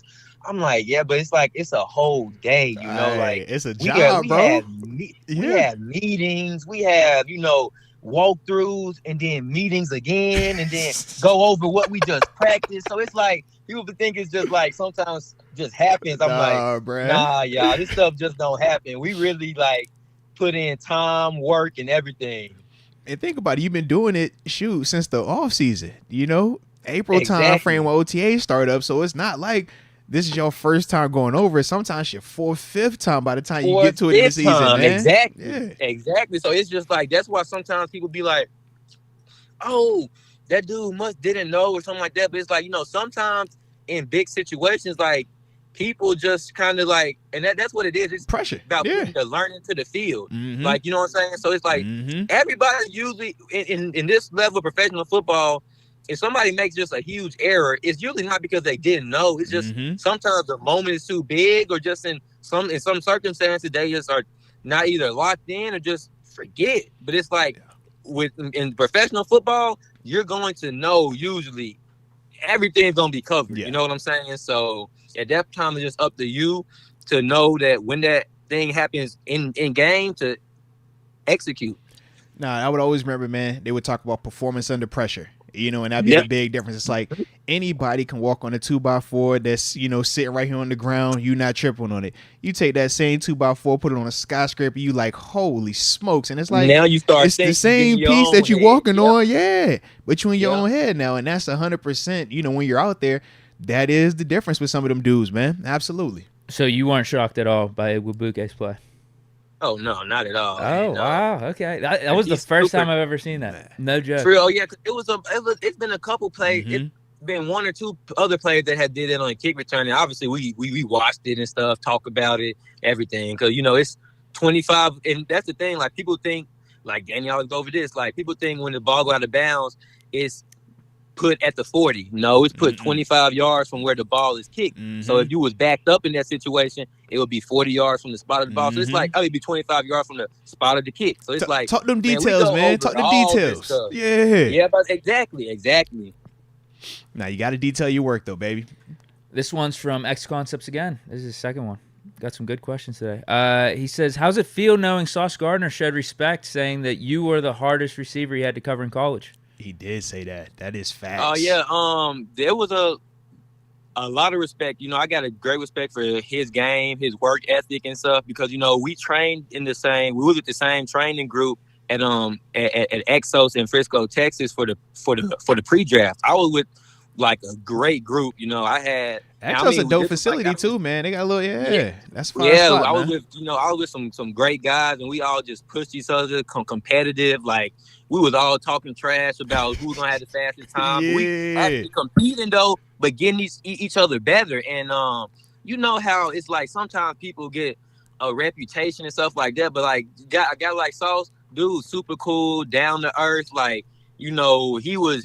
We was helping him, he was helping us, and just to hear that, it just goes a long way, because you know how it is, like to get that honor and respect from your people peers, you play against. That's like the highest, that's like the biggest one you can get, and so it's been cool, and it was definitely great to compete against him and to see how great he's doing in the league now. Nah, 100%. You're right. That is some of the best feelings ever, man, when your peers are like, nah, man, I respect this. I respect that about your game.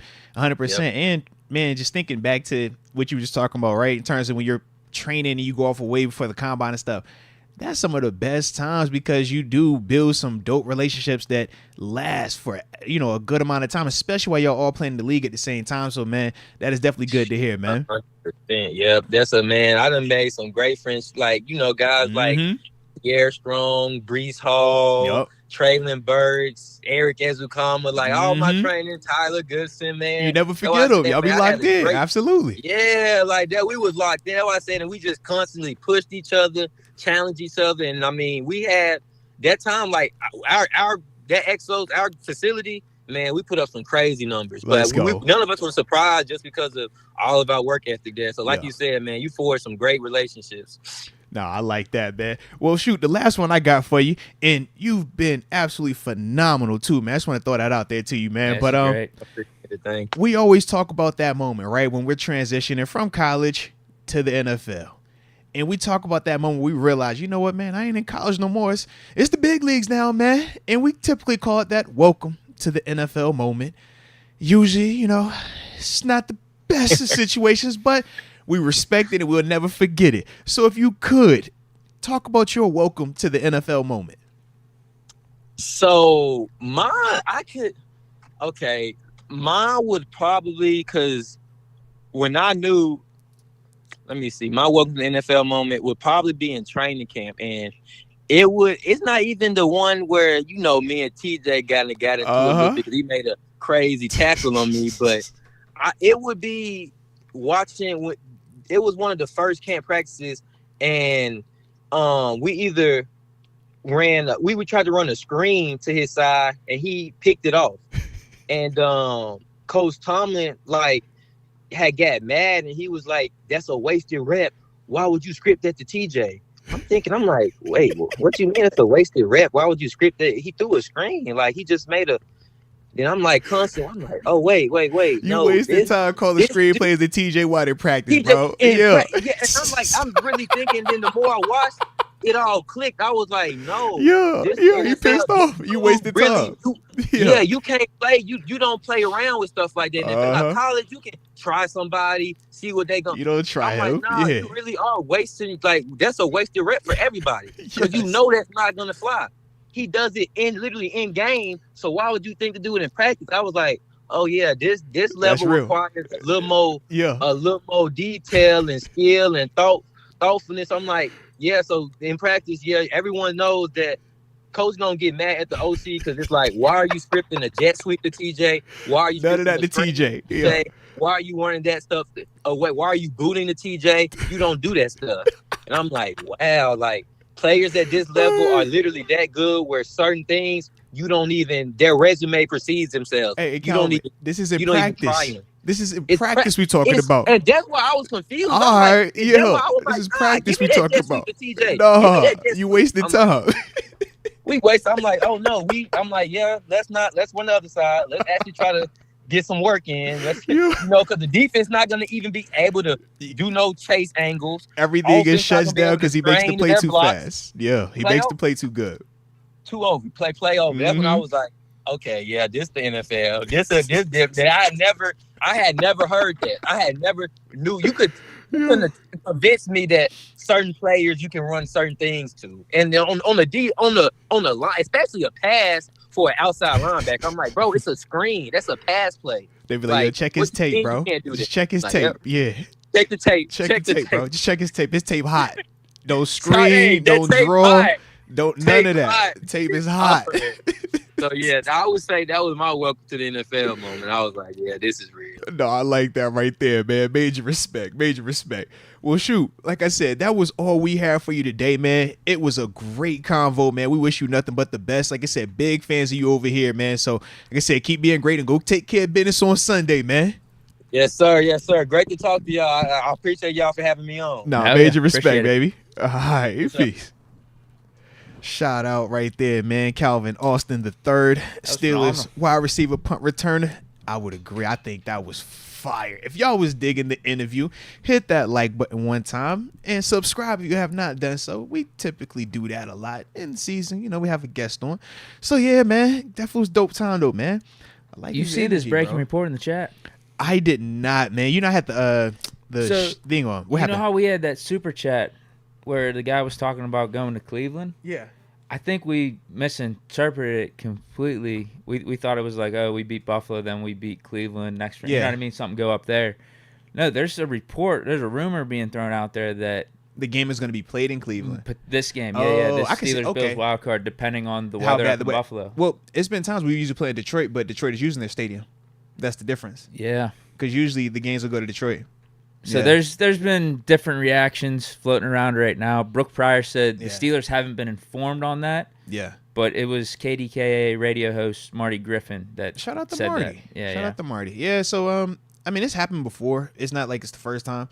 But like I said, typically so you think there's validity to it though, at least a little bit some. Yeah, because like, they've done it before, but typically it's been more associated with snow, not just crazy wind. Whenever it's been like crazy snow where now you're talking about teams flying in and out, that's when they would be like, yo, just send them to Detroit. And it's been times where, like you said, they've either done the snowmobiles. They did that last year. Yeah, it's been multiple times. Yeah. So it's like that's kind of the thought process. But like I said, Detroit, they hosting. So that's why the game would have to be in Cleveland because Cleveland's playing in Houston. Wow. Yeah, because Texas won the division. Wow, wow. That would be crazy. Yeah. Like that would be insane. Yeah, but that's the whole thing. Like I said, it's the only reason I'm not surprised is because it's happened multiple times in the past couple of seasons in Buffalo where they got to play in Detroit because of the weather. No thoughts on any Canadian stadiums? Well, the only Canadian stadium that we were playing was the. And Cleveland would be easiest for both fans to get to as well, right? But not just that. Toronto is international, bro. We're talking passports. Oh, that'd be a That's pain a in the whole. ass. Yeah. Like when Buffalo, when you know you're gonna have a game in Buffalo or a game in Toronto, is like the first thing you do when you sign. They're like, yo, we gotta get your passports because otherwise, we've had the bus like not be able to cross into the border if a dude is on the bus and his paperwork is off, or if he has whatever charge on his, you'll be sitting at the border with the team. I've been like, bro, this is Chan Gailey, dig on Buddy next to GM, everybody. You like, they don't care, bro. So that's the other part of why they ain't really trying to do with that whole international part, man. For sure. Penn State wouldn't be a bad place. I just don't know the whole college vibe because usually it's always professional stadiums. Yeah. Because you're asking somebody, that owner is going to have to, that's a business expense. They got to turn on them lights. They got to open them concessions, parking. They got to pay everybody. You're right. So Probably like, easiest just to keep it within yeah. the NFL. So because that would be crazy. It would be. That would be wild. Yeah. That would be absolutely wild. And because it's a playoff game. But if it's as bad as you saying it's going to be, I could get why they're even entertaining it. Like I said, they're saying it's going to be worse than the Bills Patriots. But the part that I don't understand is this. I get why you need to go Cleveland versus Detroit because Detroit has a game there. But Cleveland shares the Daggone Lake with Buffalo. It's the same Daggone Lake. It just sits in two different parts. Buffalo is like the southern part of the lake, and Cleveland's like the west part of the lake. It's like we all you want me to here check though, Cleveland bro. Weather right yeah, now? I'm like, what's the difference? Seriously. And that's why in Detroit it's like on the other side. It's like just, 1, 2, 3. Just different wind going there. Right. I'm like we all in the same spot. Yeah. Yeah, because like Penn State or Columbus, like Ohio State, like those wouldn't be bad stadiums as yeah, I've like never a seen neutral them site go, or just like an emergency stadium. Yeah, I just don't think they would go NFL to college because now even with the universities, you're not even dealing with the owner making a decision. Now it's the board of trustees. They got to make their whole decision of if we doing it, what are their fees now also, because they will be doing a service for the NFL. So it's just a lot of moving pieces with that, man. So it looks like the winds are around the same, 20 to 30 miles per hour, but it doesn't look like there's going to be snow in Cleveland. Yeah, because literally, so no, but they said the winds are the same. Isn't that the whole reason why so what's it in Buffalo right now? It's It's around same that. thing, right? I don't know how But see the snow part. I want to high see the gusts could get up to. They're saying only 19% snow in Cleveland. Whereas in Buffalo like 100%. Well, that's what I'm saying. What's it saying Buffalo real quick? Just make sure we apples to apples. Yeah. And Ricky West, you just missed the call with Calvin Austin III, but don't you worry. Once we done, man, you know you can obviously play the stream back, but more importantly, you know we're going to chop that interview up for you and get it to you with them clips, man. So, you know we're going to rock with you, man, but we definitely appreciate you. But unfortunately, you did miss it, unfortunately. But it looks like y'all enjoyed it, though. Salute y'all, man. That was a fun talk, man. That was a fun talk. All right, sorry, I was just reading an article. Bro, you want the actual percentages? Yeah, you're good. But while you're doing that, I'm gonna show some people like you're good. We ain't tripping. Okay, cool. Yeah, and I see you, Hunter Harmon. Appreciate you for the compliments on the interview. Yeah, man. He said, man, we try to just whenever we can get a player in here, man, talk a little talk, give us some good stuff, man. There you go. I almost messed up X Concept's comment at the end of it. This is why I'm telling the truth on the comment that I read. I didn't read the middle of it. I don't believe you. Where they took a shot at you. This is evidence because I didn't see the end part of X Concept's comment. He was shitting on Mitch. He took a side shot. I had to like reword it and rephrase it because I almost went with it. I really appreciate you doing that. You know, I was more so happy that at least this time he heard you from start to finish because that was the big part with Killer Brew. I'm like, Killer Brew never heard you. He just heard you say something, Coach T. And when you came back, he's like, what? I'm like, oh, God, dog. Okay, we hot now. We hot. It's good to hot. So this one was way better because he could hear you. But I felt like his energy, he won't go allow it to be negative. He just see like low key the whole time we talking. The whole time we talking, I was like, yo, you remind me of Sonic. I'm like, I get it. You fast in real life. You even fast with your energy. Like, you bring good vibes. I like this dude, man. Salute him.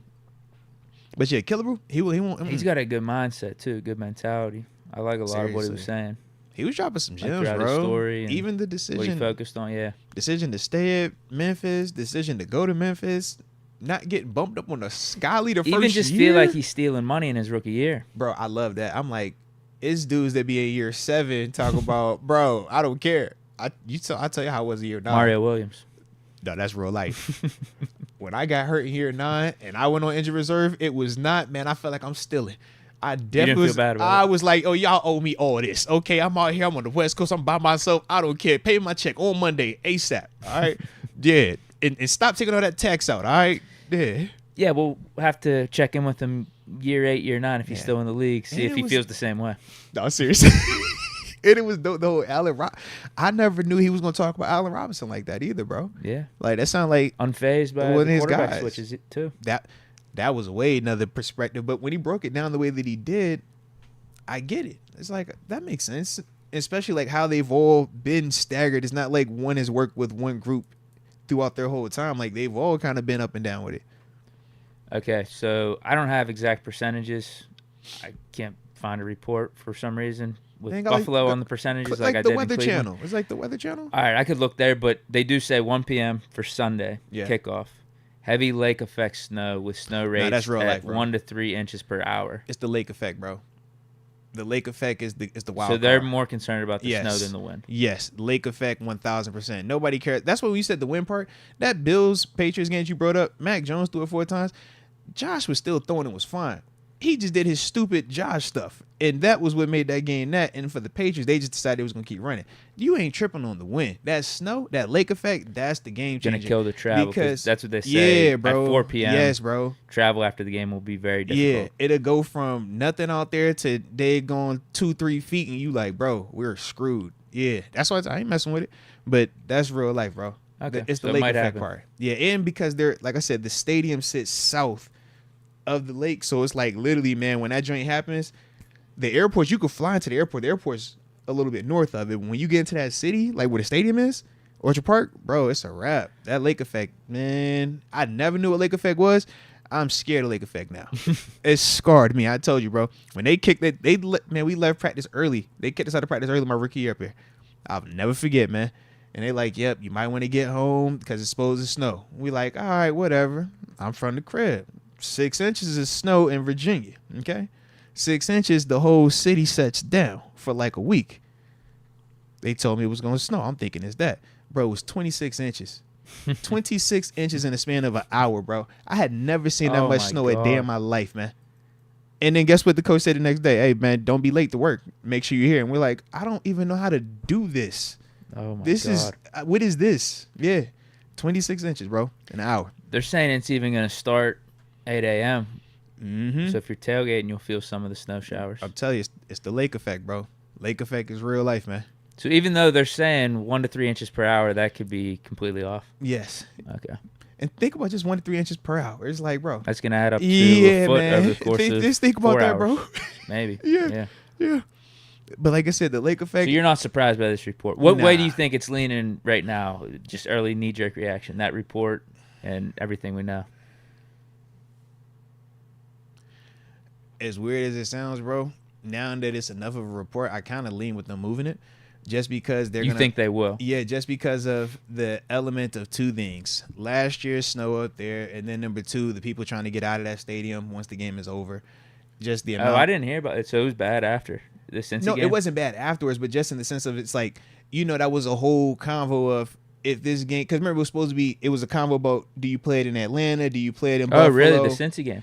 Because of how, remember the regular I season don't. game? I just didn't remember that being a part of the conversation. Because when you know what I mean? remember how because regular season game got Oh, that's stopped, interesting. so they did the whole coin flip, but that was still a part of the debate. And even though the coin flip worked out and Buffalo was going to get to host, because of the weather, there was still a convo. Bro, it could have been in Atlanta. It could be down there, and that was the whole.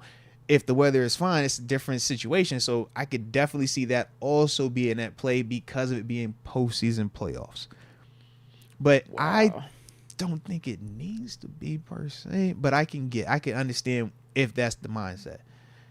we both cold weather teams, though. That's my thing. It's like I don't think it's an advantage one way or the other, but I do think Probably for the just NFL, more Steeler fans that are able to go up to Cleveland, right? it's the same drive for both teams. You realize Buffalo and Steelers, like Buffalo and Pittsburgh, they literally sit the same. I'm just to get asking, to- are they going to open the tickets up? I'm sure it's harder for a Steeler fan to get the tickets up in Buffalo. You think so? Oh, I see what Versus you mean. if Okay, I they see what take it you to mean. Cleveland, Sure. neutral site, Sure. maybe it might be more 50-50 split. Sure, yeah. Because I don't know how the season ticket stuff would work, so I don't know. Yeah, do all the I Bills have no clue. fans that have the season tickets or already have their playoff tickets, do Yeah. they just get them for the Cleveland? I don't Or do they know make how it it open? works, but I know for a fact they go travel the same way Steelers fans travel. We know this, bro. We talking about two fan bases that are literally identical when you talk about how That'd they be a pull up, wild man. atmosphere to be Yeah. at. It would feel like a Super Bowl, bro, if it was in Cleveland, because that's a neutral site vibe. But it's close enough for both teams can get there, because that was the whole How issue. far is the Bills drive? It's the Buffalo same. It's fans? the same distance, bro. Two hours? Same distance, bro. Literally, That would be wild. Look, when Pittsburgh is driving up and you make the left to go to Cleveland, Buffalo, you're there, and you make the left to come down to Pittsburgh, or you make the right to go to Cleveland. Like, yeah, it's literally just we all right in the same spot, man. Mm-hmm. I'll be interested to hear how the ticket situation plays out. Yeah. Either way, you got to play the game. You know, get out there and play that game, baby. Get out there and play that game. Because all of this is really just noise. It ain't going to matter. It's to whoever loses, is it? It ain't going to matter to whoever wins. So whoever this game was, correct? Nobody's using this as any type of excuses, correct? We're all on the same page? We're all on the same page. Where the right? game is? Yeah. Not at Game, weather, none of that matters, right? We just make sure we're on the same page. No, everyone's dealing with the same thing. Okay, that's what I'm like, yo. Right? Yeah, don't make it like it's, I'm like, yo, bro, you can play that game in the monsoon, you can play it in the snow, you can play it in the dome. It's going to be a game. That's, yeah. Ain't nobody got this versus that. Like, we all going to be out there in them same things, man. You think people are already teeing up excuses? You just never know. I'm just trying to throw it out on the front end. I told you I'm celebrating regardless. I just don't want to hear any of the man. They moved the game to clear. All that changed it all. Well, you know what? man, This is all the that most snow. recent super chat. Jonathan Yeah, I Stevens just don't know. says I call collusion. Yeah, They I want to just see didn't know, Allen bro. in the nicer weather Just didn't know. and don't want to see our run game in the snow. So he's got his theory. Yeah, like I said, I just did not know, man. You want me to hit these supers? Man, let's tap in. That was Shoot. Jonathan Stevens most recent. Shout out to Jonathan Stevens also, man. Yeah, like I said, y'all hear me, man. I'm just, it's positive energy, man. I ain't shooting at nothing. All right, we just chilling. Y'all keep shooting though. Y'all shooting. I'm Martin Luther King, man. Arthur Luther King. Yeah. Yeah. Arthur Luther King. Yeah, there's some people in the chat saying the rumors that it's going to be moved to Cleveland are being shut down. So that's Good. all out there. There's a mix of both. Yeah. Like I said, I'm down with it being right there I'm where it's sure we'll supposed to get be. more Play through the information over the weather. It next is what it couple is. Yeah, that's a part of, these teams being where they're located at. Man, Pittsburgh could build a dome. Buffalo could build a dome if it was that deep. Cleveland could build a dome if it was that deep, man. We all in the same thing, man. We know what time it is. Let's go out here and play this game, bro. Is their new stadium going to have a dome? No. For what? It's got like the little, like almost like Seattle where you're kind of covered up. Like in Seattle because they get rained on all the So time. it'll be better against the elements. Correct. Yeah, but you're still like the field. Oh, that's still gonna be exposed. That's still you getting all that, but it's just a little bit more of a shading for the fans that actually like in the stadium. Better for the wind, too. Yeah. That's what I heard about Buffalo Stadium. It's a It's wind terrible tunnel. against the wind. Yeah, it's a wind tunnel. Yep. Brent Fox, just wanted to show appreciation for Deke. Double Agent Moats. Number 52/55. And most of all, the chat. Enjoy celebration. Agent Moats. Hashtag Mr. 214. Go show. Hey, we celebrating, baby. I know Brett Fox gonna celebrate with me. I know he gonna celebrate. He already told me he locked that. He said we in here. I don't know. Yeah. We in there. Burn the boats. We celebrate. That's what he told me. Fish Momentum, congrats. I already read this one, right? Yeah, I read that already. Congrats to Nick Yeah. Saban, Bill Belichick. How about Michael Fowler? Yeah, it should be him. Yep. Seems like now teams want win now coaches after maybe 2 years or stint. Most teams do not want to be faithful up. Yeah, he's basically talking about like just the longevity, right? I lost. Yeah, Teams turning over coaches quick. I lost all momentum on that comment. Yeah, I definitely was. I'm with you. I was like, yo, I get the gist of it. I definitely get the gist. But yeah, that's what he said, man. 1-2 years, a lot of what these new coaches get. Yeah, and if you're not winning within 2, they're moving on. But I don't think that's the best method, man. But at the same time, I get it. Sometimes it is justified, depending on the coach and what it looks like. Everybody got their view on it. You know how I go. Yeah. I mean, sometimes it's not justified. Sometimes it is. Yeah. Greg Yeager, have we seen enough from Mason to compete for QB1? Yes. Think so, man. What has he done to make you not feel like he can compete for QB1 based on the past 3 games, right? That's kind of how I'm looking at it with him, man.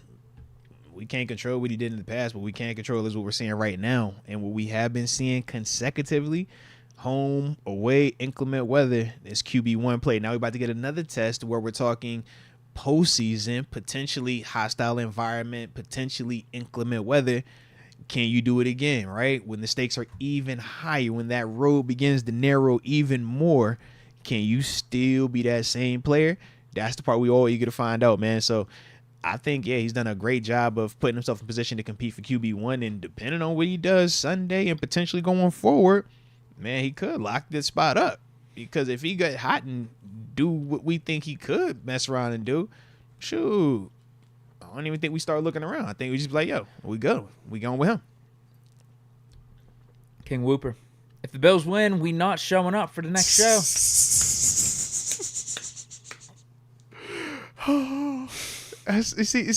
That's so harsh, man. A boycott. Everybody at me. Y'all would think that I've been up here woofing all week.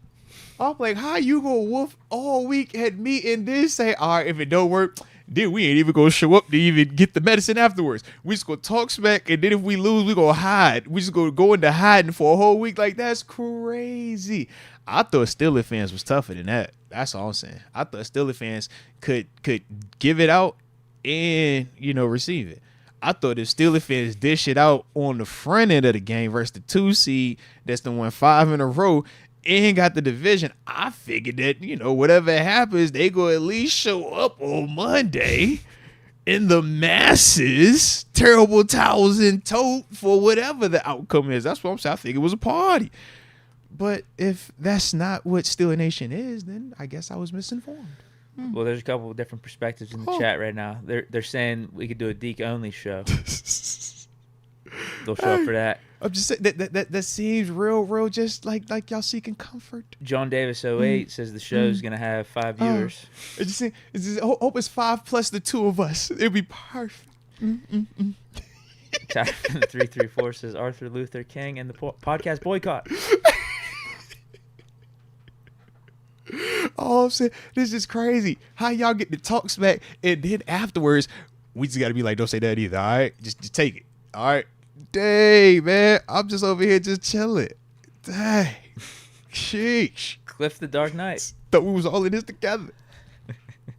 He says, Moats, you were part of 4 Steelers playoff teams. Yeah. How different is Coach T in the playoffs versus the regular season? Bro, he's just more laser focused, right? But when you talk about Coach T, the thing that I do love is this.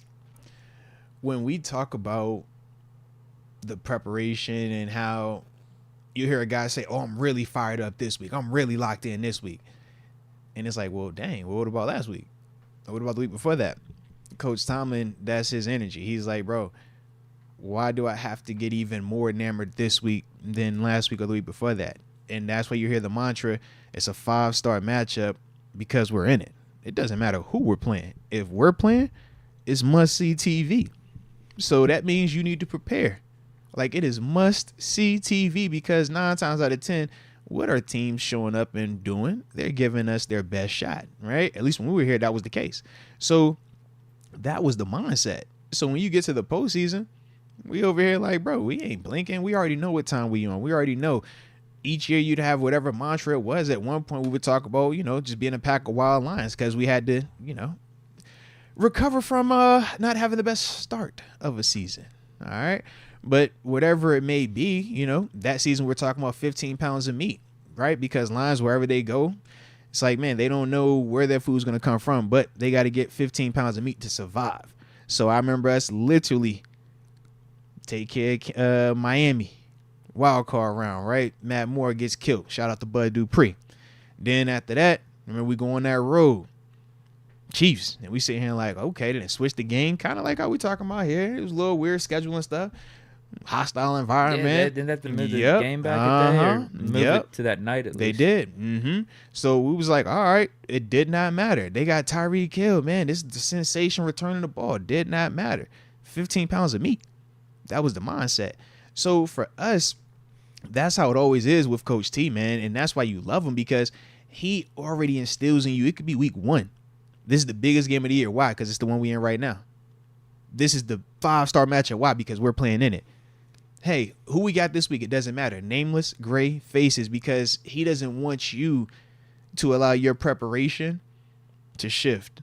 And that's why when we talk about the whole Tomlin game vibe, I'm like, you heard Calvin also talk about players, right? It's like you're not going out on that field and not knowing what to do. You know every single thing this team is going to run. You know every single strengths, weaknesses, right? We come here and talk that. That's what we do in there. It's like, yo, what do they do well? What don't they do well? I want you to tell me about your opponent. Because if you don't know your opponent, what they do well and what they don't do well, how are you going to beat your opponent? So for him, you know, that's his mindset. So when you in here in postseason, bro, you just even more like that. It's just more cameras around. That's the other part. It's a ton more cameras around.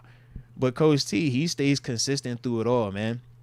But yeah, you feel that. I mean, we all feel the same level of, we don't want to call it pressure, because, I mean, technically there's pressure, right? That's just so you're either applying it or feeling it. So there's a buzz. I like to say it was a buzz, because it's like, yo, you walking in when it's wildcard weekend, and now instead of it just being your local beat writers and maybe one ESPN cat, now it's like, no, it's not the local ESPN dude. This is whatever headliner ESPN cat is here now. Oh, whoever is the main person for NBC, they here now. Oh, that's the ABC. Oh, they here now. Oh, that's this group's. Oh, all ESPN people are here. That's them right here now. Like, that's how it feels. So when you pulling up, you like, bro, it's dang on, bro. It's a Wednesday. What we doing here on Wednesday, man? And that's the energy. That's what really creates that buzz or that pressure, because you like, bro, you don't got to tell me this is a big game. I'm pulling up and I'm seeing everybody that's national on TV in our locker room, bro. And they just want to talk to anybody they can get a chance to talk to. You're like, oh, okay, so this is a little bit different over here. They're trying to get a quick yeah. soundbite. So that's the part where you're just like, man, you really lock in on your work. And that's the Coach T part, man. He call it elevator music. So yo, it's elevator music. Just gotta block it out. Lock in. But that's him. Regular season, postseason, preseason, yeah, even the OTAs. We be mad sometimes, like, coach, just OTAs, bro. It ain't that deep, but that's legit for him, man. I think it's a good point brought up by Al Moranich. Says gonna see lots of 2-point conversions potentially if the weather is garbage. Oh yeah, Could be a difference. Yeah, big facts, man. Big facts. Ethan Leach, CA3. How much different? We did kind of talk about that one. He wants to ask Calvin. Yeah, no, because he was asking him playoff prep versus regular. Yeah. You're probably better equipped to answer that anyway. This is his. Oh shoot, this man. is his Stop first it, year, bro. Stop no, it. I'm being serious. Because He's in the middle of his first playoff prep. week. Yeah. Dang on, we missed him. I think you hit everything that needed to be said. Michael Brooks. Respect. Moats really don't think we have a shot. Dang. I said that. All right. I didn't know I said that. Dang. See, that's what I'm saying. Y'all just be shooting at me, bro. I'm like, bro, now y'all done said that. I done said that one. Dang. Oh. I just was over here researching with my JMU shirt on. We had a cool little, a dope convo with Calvin Austin III. Think I just was just vibing, bro. Why I gotta He follows up by saying, Moats so facetious. I feel insulted. Jeez. I don't even know, bro. I don't even know. I'm sorry. I don't even know. All right. I'm sorry. Jeez. DJ Malesio, why don't you guys ask the cheetah question anymore? When Dotson left, that was part of the transition of it because we'd always bring it I was back to kind the of over roots. it personally. Yeah, that too. What did we say yesterday? I'm gonna give you the politically correct. I'm gonna kind of fluff it up. Deke gonna give it to you straight. You seen I try to be like, yeah, Dotson left, so it was kind of like, you know, trying to explain. Oh yeah, it came from one of your former teammates. Da da da. Deke was just like, bro, we was tired of answering this, so that's why. So I was at least. I wasn't gonna ask it. I think the last couple times it was brought up, you asked it. So like, if you still felt it, we can keep going with it. Listen, I only asked it because it came from the chat, and I Sure. love to connect with the chat. They keep bringing it up. Yeah, I love to connect with the chat. So that was the whole purpose of it. But I would have never asked it. You know, it started out, I think it was AJ that brought it up, and then you read it. And I remember when you first read it, I was like, oh, all right, let's see where this goes. Because we kept doing it. I think it was a good idea. It was. But I think we did a whole season of it. Because we so started with banner. Okay. It started with banner. And I think because of y'all dynamic was what made it work, too. Yeah. Because y'all was always going, he would always pick on, that was funny, bro. He would always pick on you every single time. As soon as he answered the call, he's like, It was a good vibe. I like that. it was like fun. Yeah. I didn't mean like as a negative. It was like you could tell like he was going at you. I'm like, all right, I like this though. But yeah, that's where it started. So I don't know. We might circle back. Who knows? Deke might be but Deke said we on to something new. So just let us vibe. But I appreciate the question though. It's a fire question. Maybe the question could be, did Kenny refuse to be back up? We could ask that for every interview. Yeah, don't do that. At the end, everyone. Just ask me every day. Has Coach Tomlin lost the locker room? Honestly, yeah. I think that would be funny if you just said, has Coach Tomlin lost the locker room? Has Just Coach to Tomlin see the lost the locker room, response. Just to see the Yeah. response. Tito Good Vibe has gifted a Mets membership to Leah Warren. Shout out to Tito Good Vibe and Leah Warren. Welcome to the upper room. Yes, indeed. And pause real quick. The reason I was freezing like that is because Kurt Vonne, I just seen you drop through a 10-piece as well. So salute you. Yeah. And all 10 of these people that Deke are about to name. Welcome to the upper room. Yes, indeed. I figured I was in that thing. Let me just, you see the peep the cat. Yes, indeed. One time for the coaching. All right. Hats and all merch. You see some Teesprings available. Okay. Or you go to the website, arthamos.com. It's available. And we updated the community page up there as well, man. Some of your calls that have been coming in here, man, is up there also, man. So when you get a chance, man, tap in on that also. Young and Real, BD, David Shrout, Alan Dennison, Steel City 74, Noah Hood, Steeler Gang, Erica Eslinger, Ethan Leach, and John Easton were those 10. Let's go. Major love. Major love. Johnny Sano 7, Moats, you know it's all in good fun, man. But to keep it 100 with you, See? if we win, the whole chat going to be taking shots at you. Snipers are in position. This is crazy. He gave you that butt. But to keep it 100 When with he you. gave me the compliment, I already knew. I'm like, they'd never give the compliment on the front end. If the compliment is in the front of this thing, it's a wrap. I already know. He said snipers in and the position. nicer the compliment, I knew the nicer the compliment, the worse it was going to be. I just envisioned myself walking out in one of them like presidential movies, and you know how they got the little Yeah, glass he up. sounded like he was a sergeant or Yeah, something. he's like, a oh captain yeah, in an army. they over here like in the lights somewhere, and I'm just over here like, all right, guys, are you ready? And Deke's up here like, don't go out there, Most. It's bad for you. Don't go out there. I'm like, no, Deke, it's not. I gotta do this. They're in position, man. All right. He's just letting you know right now they are in position. So yes. And then he follows up in the normal chat and just says, we love you, Mets. I appreciate you all as well. Okay. He was the one that made the comment, though. The way y'all love, or the way you love specifically, I don't know if I like that love all the way. Okay. AJ Martinez gifted 5 Mets memberships to Willie Steeler Guy, Spice Creations, Stoogie McLean, to Fly Low, and Juice Bellamy. Shout out to AJ, continuing to be an absolute rock star, and we do greatly appreciate you. And to all those individuals that just were named, welcome to the upper room. Yes, indeed. Yes, indeed. Steeler Comes in Nation multiple on colors. fire. The best safety in the league is ready to play Sunday. Oh, yeah, big facts, man. I like it. He said he would have been good to go against Baltimore. He said it. He said the trainers, the staff wanted to make sure he was 110%. Mm-hmm. So we must have had faith we could have got out of the stadium without him. And obviously we did. That's interesting, though, because, I mean, that's a playoff moment for us. Yeah. Loser go home. Although, technically, if we could have still got... What happened in that Broncos-Raiders game? I never even, What did we need to happen? I don't remember. Was it the Broncos to lose to the Raiders? Yeah, I don't remember. Well, Yeah, I want to see I don't this. remember. I forgot about that because we won and then Jaguars lost. So Raiders beat the Broncos. I think we needed Broncos to beat the Raiders, Okay. so we wouldn't have got in with a loss. But I say because we only needed one tie. It was only one tie scenario.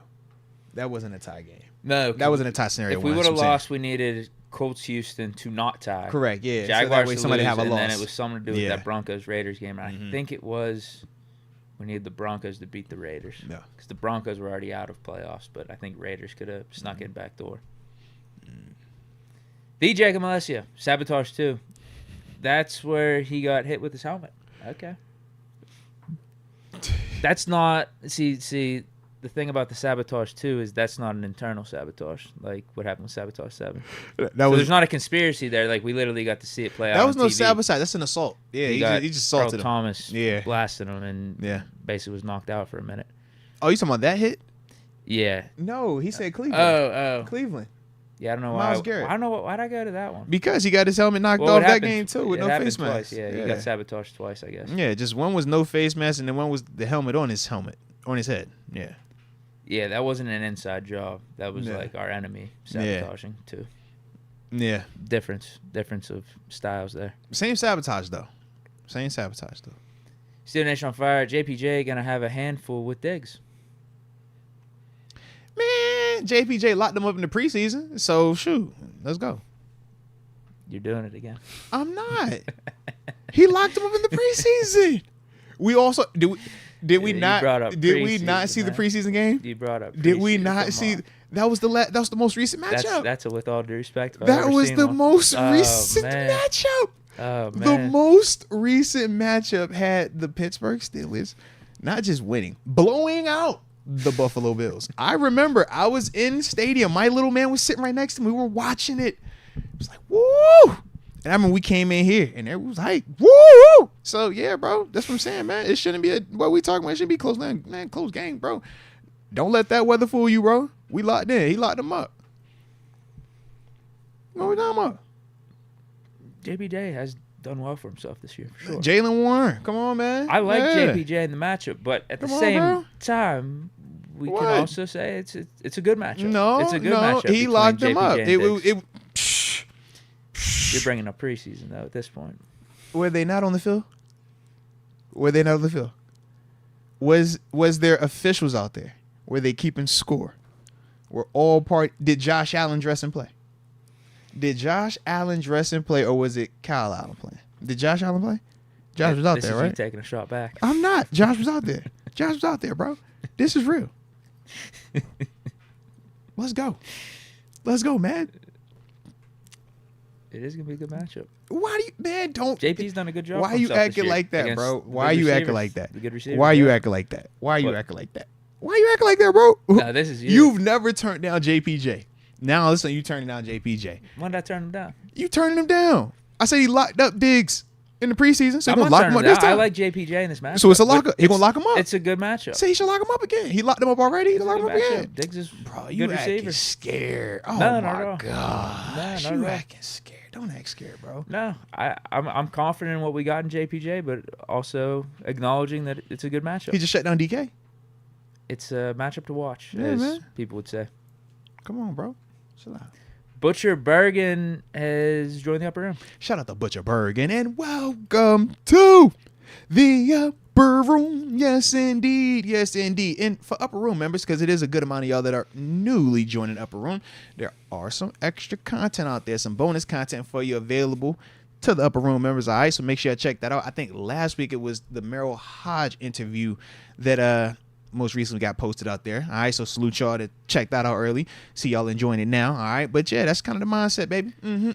James Reese, the Bills Moats channel popped up in my recommendations, and it hurt my heart. We love you, but you got to be Public Enemy. But we still gonna watch. Respect. So hit that like one time for the culture, man. Don't forget to subscribe. All right, you know you're a real one. You're a real one. Because if it popped up over there, what you searching? That's what I need to know. You was looking at Josh highlights, huh? Because all I talk is Josh highlights over there. So you must have been checking out some Josh tape. That's what it sounded like. Yeah. You was looking at the best of Stephon Diggs. You said James Cook, best rookie running back. Oh, best young running back, best second year running back, best about to go on the third year running back. You heard I all want to that? hear James Reese's explanation. For why it I popped need up to in the know. Yeah, recommendation. man. What you was doing over there, James Reese? You telling on yourself. That's like when they be like, man, I had this ad pop up for these little people that was dancing with the little, you know, how you jump on your computer all the time. Yeah, that's how it be sounding. So I need to know. Yeah. What was you watching? Casus Abdul Aziz. Y'all need to leave my man alone. He will never admit it, but he's a Steeler fan more than a Bills fan. He has a show for us, y'all, not for the Bills. Thank you. Actions, words. Thank you. AJ Martinez. Yo, Mr. No. Diggler. No. Bump that. Okay, you go a real one. Cases. Abdul Aziz. You a real one, baby. Just know I greatly appreciate you, all right? Because you know where my heart lies. You know. He must have missed the comment just before. Stop that. Don't you do that. Don't you do that at all. Stop all of that, man. That you're building a Bills empire on the side. Stop all of Bills that. YouTube I empire. did not say that, man. I did not say that. This is a full podcast. In plain sight, too. You know right how out much- from under us. How much hours do y'all get over here? This is daily, all right? This is daily. Don't let Deke poison y'all, man. Okay, we got Germ. No. AJ Martinez saying, yo, Mr. Diggler, Mr. 55, it's easier to do 50 gift memberships at once or... Oh, he's asking, is it easier to do 50 upper room memberships at once or through the podcast? I don't want to pause and be rude to everyone. Listen, AJ, however you want to do that, all right? If you want to drop your 50 We'll stop right the here and show. now, bro, I promise you, we would pause this show and greatly sing a little doo-doo-doo. All right, we are not tripping. I can assure you. And if you wanted to make, break it up, man, that's cool too, all right? Either way, we're going to have fun how we politic over here. So whatever you on, AJ, I'm rocking with you, all right? We can put the cheetah in the back seat. I don't really do the big cats in the front. That ain't my thing. But I'm with you though, all right? So salute you though, from the heart though, AJ. From the heart. Germ 824. I hope we smoke the Bills so bad that Moats develops some type of post-traumatic amnesia and forgets he ever played for them. 100 smoke. This is crazy, Germ. Germ, you've been rocking with us for a while too, Germ. Don't do me like that, baby. Germ, come on, man. We all just gonna be in here partying on Monday. That's what I said. It's gonna be a party on Monday. It's gonna be a great time on Monday, man. All right, we good. Jeez. Jay Dixon, Buffalo about to hear, take over your trap. Tom, Okay, take over your trap. Take over your trap. I do like that song. I do like it. John Easton's been getting some shots too. The Jacob Malaysia says, when John watches Kenny, he gets moist. Whoa. Bro. How we get there? Why John getting moist? John, who John then pissed off in the Well, chat? he's in the chat. I see him throughout. He's defending Kenny. He's standing 10 toes deep with his Kenny takes. He's sticking with Kenny. Talk. I think, like, from the standpoint that, like, I think he wants Kenny He's a Kenny to guy, like, though, start right? the playoff game. I'm not getting I off have my seen the Kenny one, takes. Joy. I I'm have not seen getting the off my one. Kenny takes, but I'm saying Mason is the best for this team What right are now your in the thoughts on playoffs. this? I see my man John. It was earlier. He was like, yo, I just need for when Mason gets pulled or benched or whenever it gets where he's out the game, that the game is close enough for Kenny to come in and get the comeback. I did see him say that. I thought it was pretty funny. I was like, all right, just don't. He wasn't heavy-handed on like he got to get hurt. He was like, whenever it happens though, just make sure it's close enough so Kenny could come in. I was like, you know what? That's some classy trolling right there. I like your energy right there. All right, Man. that's because he still wanted us to win. He didn't say I hope we lose or Mason plays like That's a terrible. weird way to win. He was like, I hope that it's close enough so he can come back and get the dub at the end. I was like, you know what? I can respect that. I hope Mason in goes off. the weirdest way, I get it. Yeah. I hope Mason goes off, man. I hope he keeps this run going. I mean, 2024 is his year, bro. Mason, Yeah, 2024, bro, is his year. it's the start of 2024. That's what I'm saying, bro. 2024 is his year. again, I'm not backing off my takes. I think Kenny could be a legit quarterback. I think he could actually be the Steelers franchise. I think he could be all that. But if Mason keeps playing like this, Kenny's going to have to go up against Mason for those rights. Look, man, we're going to find this out sooner rather than later, too, man. So we are not tripping, bro. Let's go, man. I'm with you, bro. We're going to get these answers soon. Either way, Mason should compete with Kenny next year. Remix. Moats needs that same energy the year you left Buff. See, it was a lot of underworkers in that time frame as well. Yeah, it was a very different time frame. Deke, don't laugh, because Deke kind of knows some of the backstory to some of it too. So yeah, it's just I'm not even on no negativity today. I'm just all positive. It's all sunshine and rainbows, Deke. Everything is beautiful. Everybody I love. James Reese, it wanted me to see you not bring up all the TOs. Oh, I don't shy away from the turnovers. They tell the story. They just don't tell all the story. I love it, man. No, you can't shy away from that. Yeah. I finally got what his comments referring to. Yeah. Because, like, some people, like, whenever we would talk certain quarterbacks, we're like, bro, let's bring up these stats, but then we'll casually, like, leave out those stats. So they bring up this stat, casually leave out that. You'd be like, no, bro, I want the turnovers. In fact, I like when we start the convos at turnovers, because once we get that out the way and we kind of go through all right, who got more, what's the numbers and how close, the rest is icing on the cake. That's the easy part. So I love the turnover part, man. Trust me, man, we on the same energy, man. 828 style Moats, is there a Bills painting of you on the back side of your Steelers painting too? LOL. Or do you have a different room for your Bills podcast? Hey, why y'all doing me like that? Now, I ain't even hit you up yet for the Bills shoes and shit. I'm gonna need me a pair. All right, it's 52. Not, what I'm saying? When it's time, I'm coming to you. You already know that when it's time. You already know I'm coming to you. Okay, I'm gonna send some lows. That's what I'm gonna do next. I'm like, why not? All right, I'm just throwing it out there early. All right, don't blame me. Blame Deke. It was Deke's fault. Because Deke fashion, he drippy now, so I feel like I got to step my game up across the board. So that's why, what I'm saying? Yeah. But I might take you down a notch. No, bro. I think the colorway is fine. The color, America. You don't like America now? You don't like the red, white, and blue? You're not a... Different shades. Are you an American or American?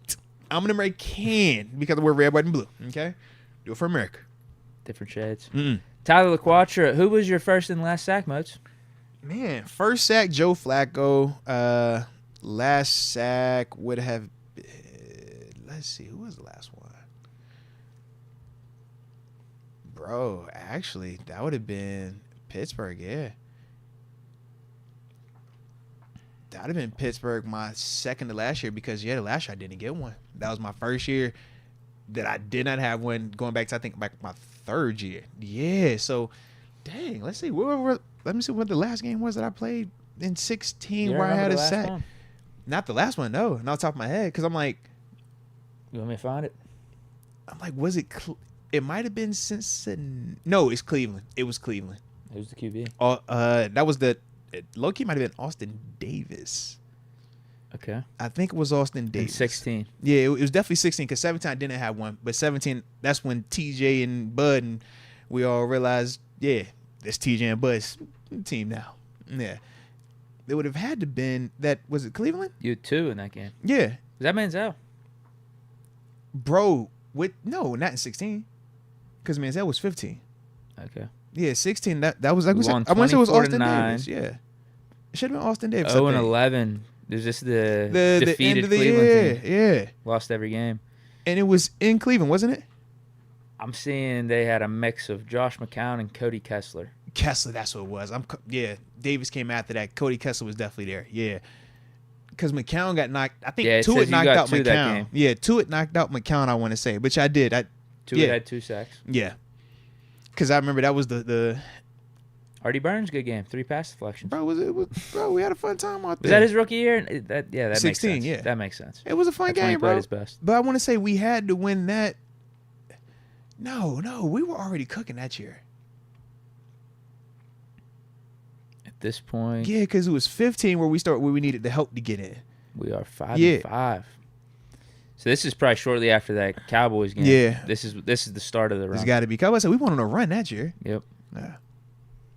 Middle of the season. You're right, because Bud's I remember on I IR, made a bet. and Bud's on IR that year too, up until about midway through. I remember I Yeah. made a bet. I can't remember if it was. Did we win the division that year? Yeah, we came back and won it. It was either that or it was just us to make the playoffs. I made a Yeah. bet with my coworkers at that point. Yeah, because the only year we lost the division was 15. We were 4-5. I was like, Yeah. I still believe in this team. I'll make a bet. I got some money off my in coworkers. 2016. That's when we went. We won 10 in a row after that. Yeah. So that had to be like the first one, because I remember when Coach T started coming into the outside linebacker room, and he would say to us like, "Yo, Bud's coming back. When Bud come back, he taking all y'all reps." So he'd be like, "Yeah, we riding the high hand." And that was like the first game after that, and we like, "Bro, what you gonna do now?" And then after that, I want to say, because that's the year we went up to Buffalo too. That should have been the Colts game in Thanksgiving, I want to say. Yeah. Yeah, that's all that time. Yeah. Mm-hmm. Yeah, the Browns were the first game Yeah. after the Cowboys. Yep. And I think that's when we started that run. It should be. We went on like this long Yep. run, man. Just every week, man, whooping people. Yep. Good times, bro. There you go. And then Bud Kessler. came back, yeah. And then that's when Bud hit Matt Moore in that wild card game, where it was like stupid cold out there too. And Shea pulled up with the no shirt on, and them boys in Miami freaked out, was out there bundled up in coats and warm ups. That game was over. And it was in a like wrap, the first bro. half. Yeah, it was for a fact a wrap, bro. AB took one to the house. It was like the first play or first two plays. AB went to the crib. Well, yeah, when we were up 14 nothing. Seriously, we right were like, off the bat. oh, our defense is good enough that if you give us the lead, we could do this now. Don't have us where we got to beat them in, all right? But you give us, hey Ben, you go out. If you do that, Ben, you know we the most gangster. If you give us a 2-score lead, we the most gangster with that, all right? You can't tell us nothing. We got that deep. Trying to tell you. Now if it's for that, you be like, hey bro, hey, be ready, keep it loose, all right? Yeah. It could get weird. No, salute that, man. That was a good little vibe. I remember that one, though. Yeah, good times. Good times. Ethan Leach says since Calvin didn't get to it, and it's not a problem, y'all missed it. Moats, how different is playoff to regular season prep? Okay. Is he talking about just for you? No, let's talk. I'm with you. Oh yeah, he's not. Okay, So- so this isn't the Tomlin element of it. So, man, a couple of things, man. Human nature is real. You do naturally feel a sense of urgency when you get to this point in the playoffs.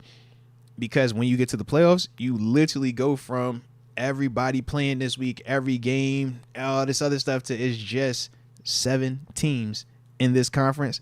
It's just 7 teams in that conference. And this is what you have literally sacrificed your whole life for. An opportunity to make it to the Super Bowl. So when you talk about watching film, man, everybody's watching a ton of film. But yeah, you spend a little bit more. You get off your feet a little bit more. You start to do all the extra little stuff, even though, like you heard me say earlier, right, with Coach T, it's like, man, I want consistency. I don't want you bumping up your preparation one way or the other. You're still naturally going to do certain things, right? You're still naturally going to react certain ways to it. And I know for me, man, I think of each year my mindset going into the playoffs. I remember in 2014, to be completely transparent, I didn't know what to expect coming into that game versus the Ravens. That was my first time personally having a winning season in the National Football League, and it was my 5th year in the league, man. So when I tell you about the whole story of me, Vince, Sean Spence, Terrence Garvin, Ryan Shazier jumping around going crazy when we got our first hat and t-shirt, and Ben looking at us like, bro, why y'all celebrating? Like, we do this is nothing. We don't even celebrate this type of stuff. That was real. So when we got to that game, bro, we didn't know what. So like for me, it was just like a different, almost like you're just so appreciative of the moment. But it wasn't like how I felt in 15 and 16 and 17 when we coming out. And now that mindset is, bro, all right, it was cool last year. Like 15, I was like, all right, 14 was cool, but it sucked to lose. Because now you got this like hard just stop. And you're like, bro, how could something so great now feel so terrible? So 15, you come out there, you even more hyped up, fired up, ready to go. We went over there in Cincinnati. Electric, right? Denver, I ended up getting hurt the first like 2-3 plays in the game, tore my pec. So I felt weird about just that ending to that whole scenario, because I'm like, dude, I'm supposed to be out here. I play.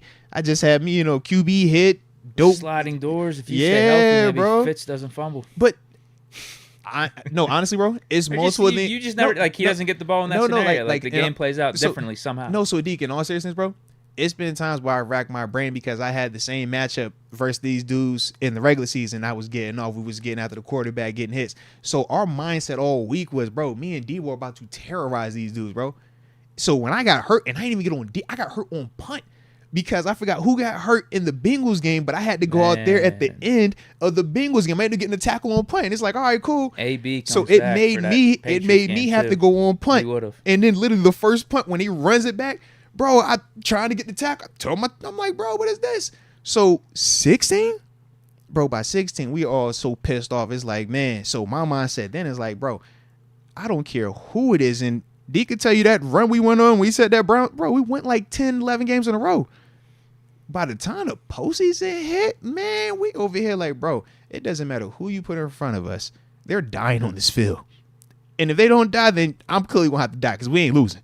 Like, that's just how it is. So when we got beaten in the AFC Championship game versus the Patriots that year, and it was like, yo, dang, man, L. Bill got hurt. This dude hurt. We down to the bare minimum almost.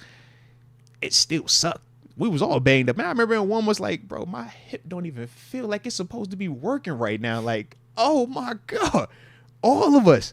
But it didn't matter because you're like, bro, we one game away from the Super Bowl, man.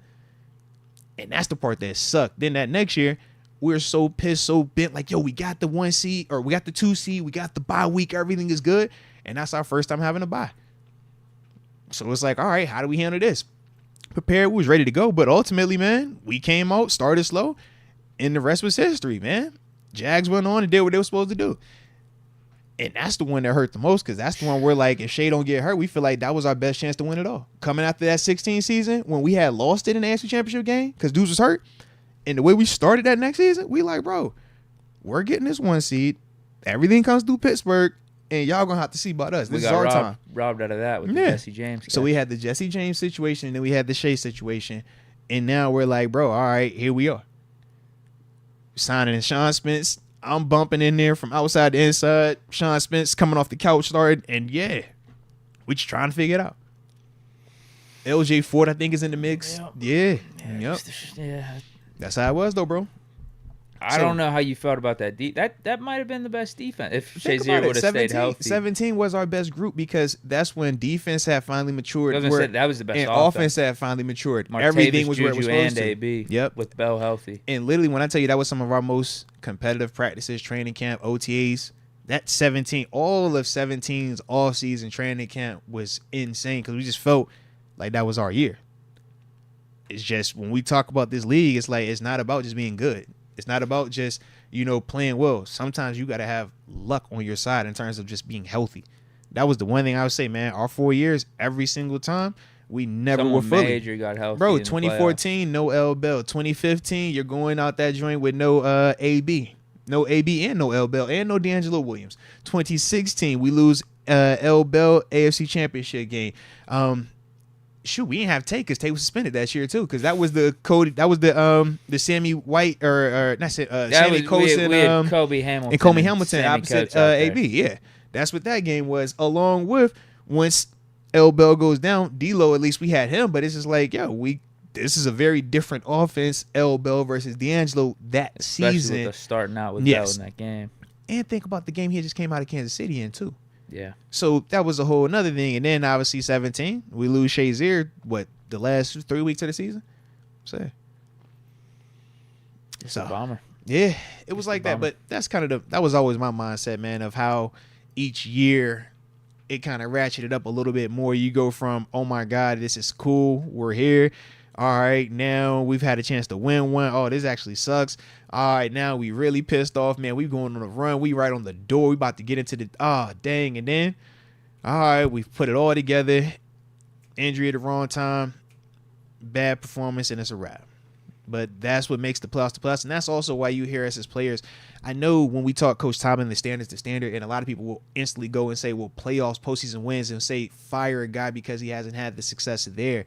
But in all seriousness, man, when you talk about just being able to be successful in the postseason and then trying to have it sustain, and then it's each and every year, people really don't understand the magnitude of these games, You're seeing man. the Eagles right now. Yeah, like this is like real life when you out there in them postseasons, man, and it happens just like that. Literally, You're bro. seeing Kansas City not be able to Like, sustain the same amount seriously, of success. man. Like, Now, who knows what they do in the playoffs? They are battle tested, but Yeah. I mean, this is a big down year for them. but that's the thing where it's like we kind of lose sight of that at times, man.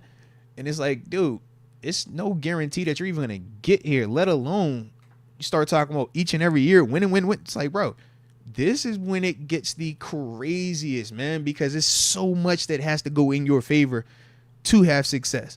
And that's with us being loaded. Deke, you know, bro, we were loaded, bro. 17, bro, we fought, man. Come on, bro. But that's how it is, man. Jay Dixon, Mason has that dog demeanor right now. If you know, you know. do. Big facts on that. Butcher Bergen, it's sad as shit for Kenny. We lost 3 games by terrible teams. He played 1 quarter with a touchdown, and everyone blames him. Imagine being him. I mean, that's a perspective, you know.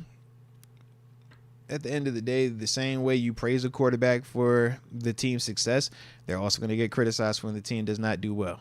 It just comes with the position. We can't minimize it just because it's not, you know, in his favor right now. If he was having success, we would be talking about everything is because of him, right? We've already done that before. So that's all, man.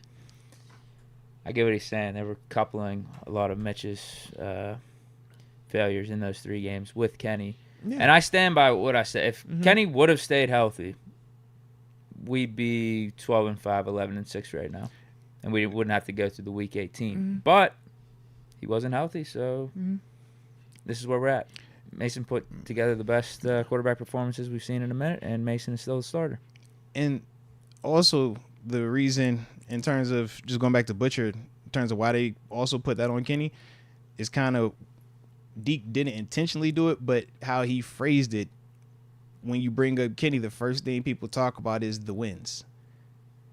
And we say, man, those wins look very different than how these wins have come under Mason. I agree with that. Yeah. So it's like, man, we'll minimize, or you're looking to minimize his role from a negativity standpoint, but we will almost over-exaggerate the positive element for him.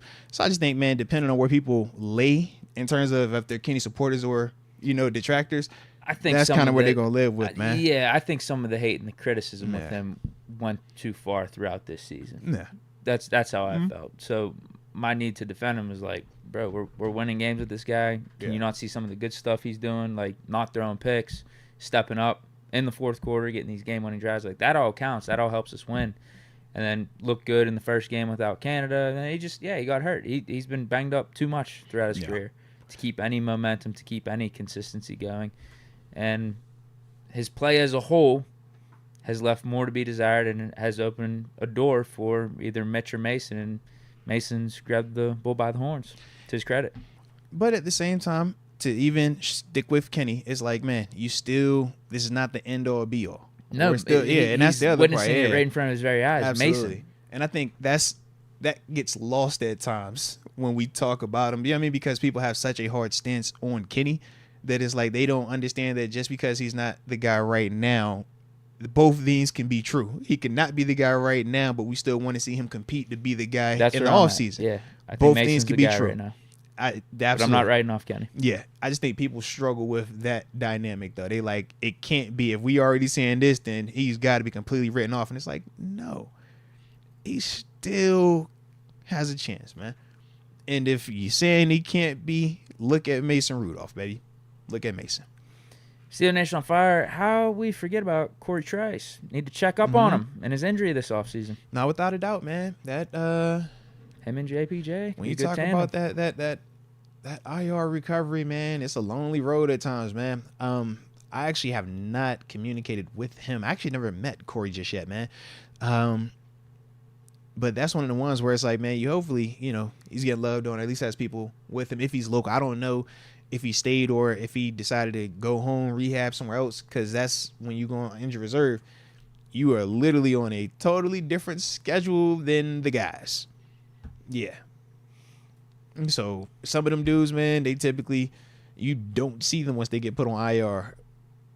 Or they could be local and it's like, yo, because they're always here in the morning time, but they leave when we're in meetings, you still never see them. So I was like, I just don't know what that dynamic is. But I mean, shoot, we were definitely excited about what he was doing last season. So, you know, if he could be, Or in the offseason. or yeah, that's what I mean. Yeah. This off season, not last season. Yeah, he was looking good. Yeah, he was Him though, and man. JP. No, I still think we should draft a corner or bring in another guy in the offseason. I mean, yeah, think about it. You right now. Levi Wallace is your like older corner right now. He's gone. He's Yeah, unrestricted. that's what I'm saying. So it's like, who's gonna be your next? Shannon Sullivan's only on this 1 year. Yeah, James Pierre. Pat P is a safety. Yeah, I was going to say, we might be just moving him safety full time. Yeah, draft a guy. And maybe Corey Trice develops. Or Yeah, have you- those two You still dudes you duke it probably out. draft something earlier, bro. Have Trice and Yeah. a second or third round pick duke it out Yeah. for opposite spot across JPJ. And Maybe you bring in a free agent. I was gonna say, like, you know how we've done the Arthur Milet, so we've done these different variations of like veteran Yeah. or mid. I mean, even Shannon Sullivan to an extent. Sullivan, yeah. He's Elijah another one of Riley. those guys. Yeah, like I could see us definitely going that approach, man. Eric Rowe, prime example too, man. Yeah, actually Yeah. bring him back. Yeah, I wouldn't mind bringing him back. full off season. Yeah. The Jacob Alessio. If Pats don't cheat, do they win 6? I say 2 at best. I mean, it's all speculation. They had the so, 3 during the Spygate, Yeah. so the 3 post. They had 3 post Spygate. Yeah, I could go with that. I could go 3. 3 post Spygate. they said One of those had to do with the deflated footballs. my energy is so different surrounded it. So that's why I be like, I get it, y'all. It's different for if y'all was here for that. So I'm like, all right, yeah. Man, we got robbed. What was that? Ben's rookie year, AFC championship. Was it division? It was the championship. Yeah, got robbed out of that one. That was the height of the Spygate. But yeah, that's it for the Supers. All right, man. So we are perfect on time. All right, let's get into it, man. Let's get a little preview in. And Christian Manzi, I am on the fence, man. I was hoping it was gonna have more time for you, baby. I was hoping, man.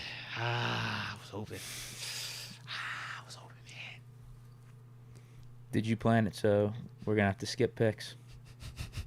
We We always pick the Steelers. We always do that. Yeah, we always do pick up one, right? So we ain't tripping. Now, but the thing is, we're gonna try to get this done. We're gonna try to get it all done. I even had the wrong graphic. I got the strength of the week because I didn't put up the preview one. But it is what it is. All right, so y'all go roll with it. That's how we go roll. All right. So with that being the case, what time? It's 6:37. Okay. Deke, my goal is this, man. Please, Deke, I'm trying to be. I want to be available for dinner at a regular time, so I don't get the look on my look. You seen that look that one time. It don't happen often, but you seen it the one time. You already got a potential tough weekend, potential tough week coming up, so we don't want to make it worse for you, right? Just don't add to me. All right. So I'm gonna get through this a little bit swifter. Okay.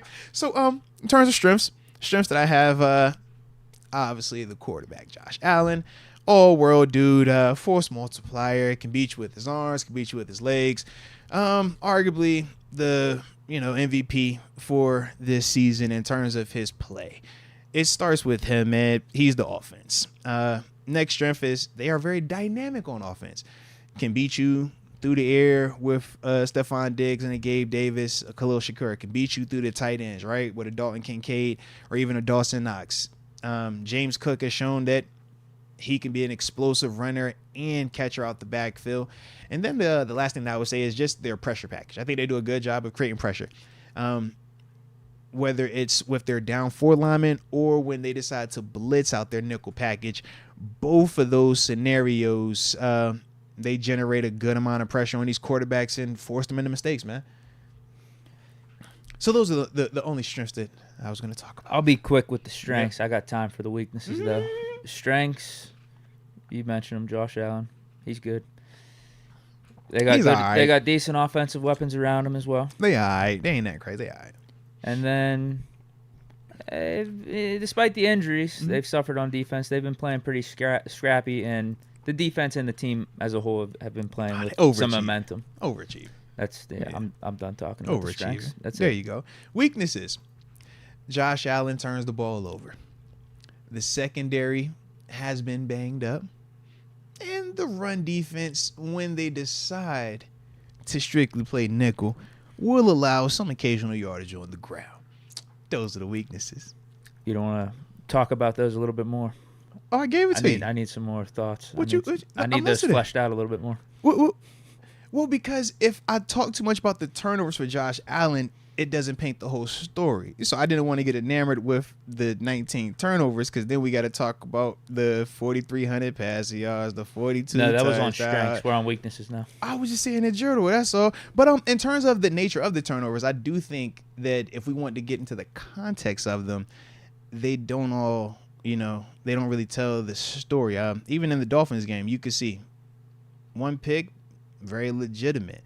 You look at the 4th and 7 where he throws it into the end zone, and you're asking yourself, would you rather he just run the ball out of bounds? So it's technically not an interception, but they getting the ball at 40-yard line, or you put the ball in the end zone, give you a chance, saying, hey, if it don't work, it don't work. That was kind of the mindset, but that's Josh, So my weaknesses. Actually, I agree with everything you just said there. They turn the ball over. I think they're 8th or 9th in the league in general, and Josh has been a big part of that. Mm-hmm. Second thing is the run defense.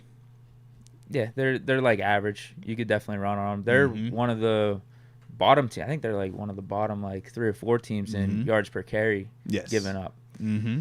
Like the D line, like you said, they're a little bit built more for the pass rush, whereas like in the run game, they have that finesse feel. Like they have that pass rush type of feel for them. So that's the way for opponents to take advantage of both defense. Like there's no doubt about it. That's pretty well known. And like you said, they like to play nickel. Yeah. And then lastly, I mean, the injuries are affecting them.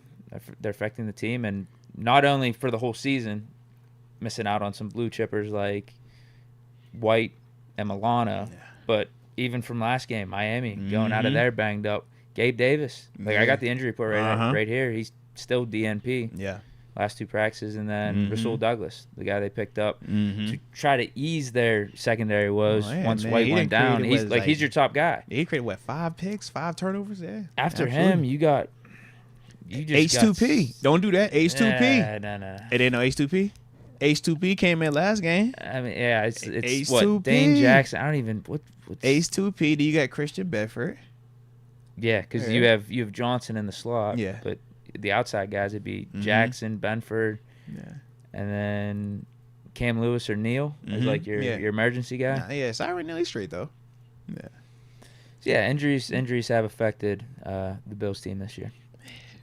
Those are, we agree on the weaknesses. Oh yeah, we on the same page, baby. We on the same page. You know that. Those are the weaknesses. There it is. See, clean, bro. Like I said, bro, ain't that crazy? Do we want to talk about weaknesses a little bit more? A little bit of weakness, bro. What you talking about, bro? Anything else I'm missing on weaknesses? I thought everything was clear. I thought Von Miller has been a little bit of a disappointment. If that's what you want to push, came in the year he was hurt already, so it won't like they was banking on him. You know what I'm saying? But I get it though, hey man, and.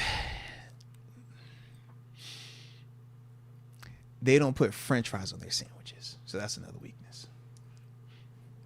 Yeah, what the hell? Give it the program. You see what I'm saying?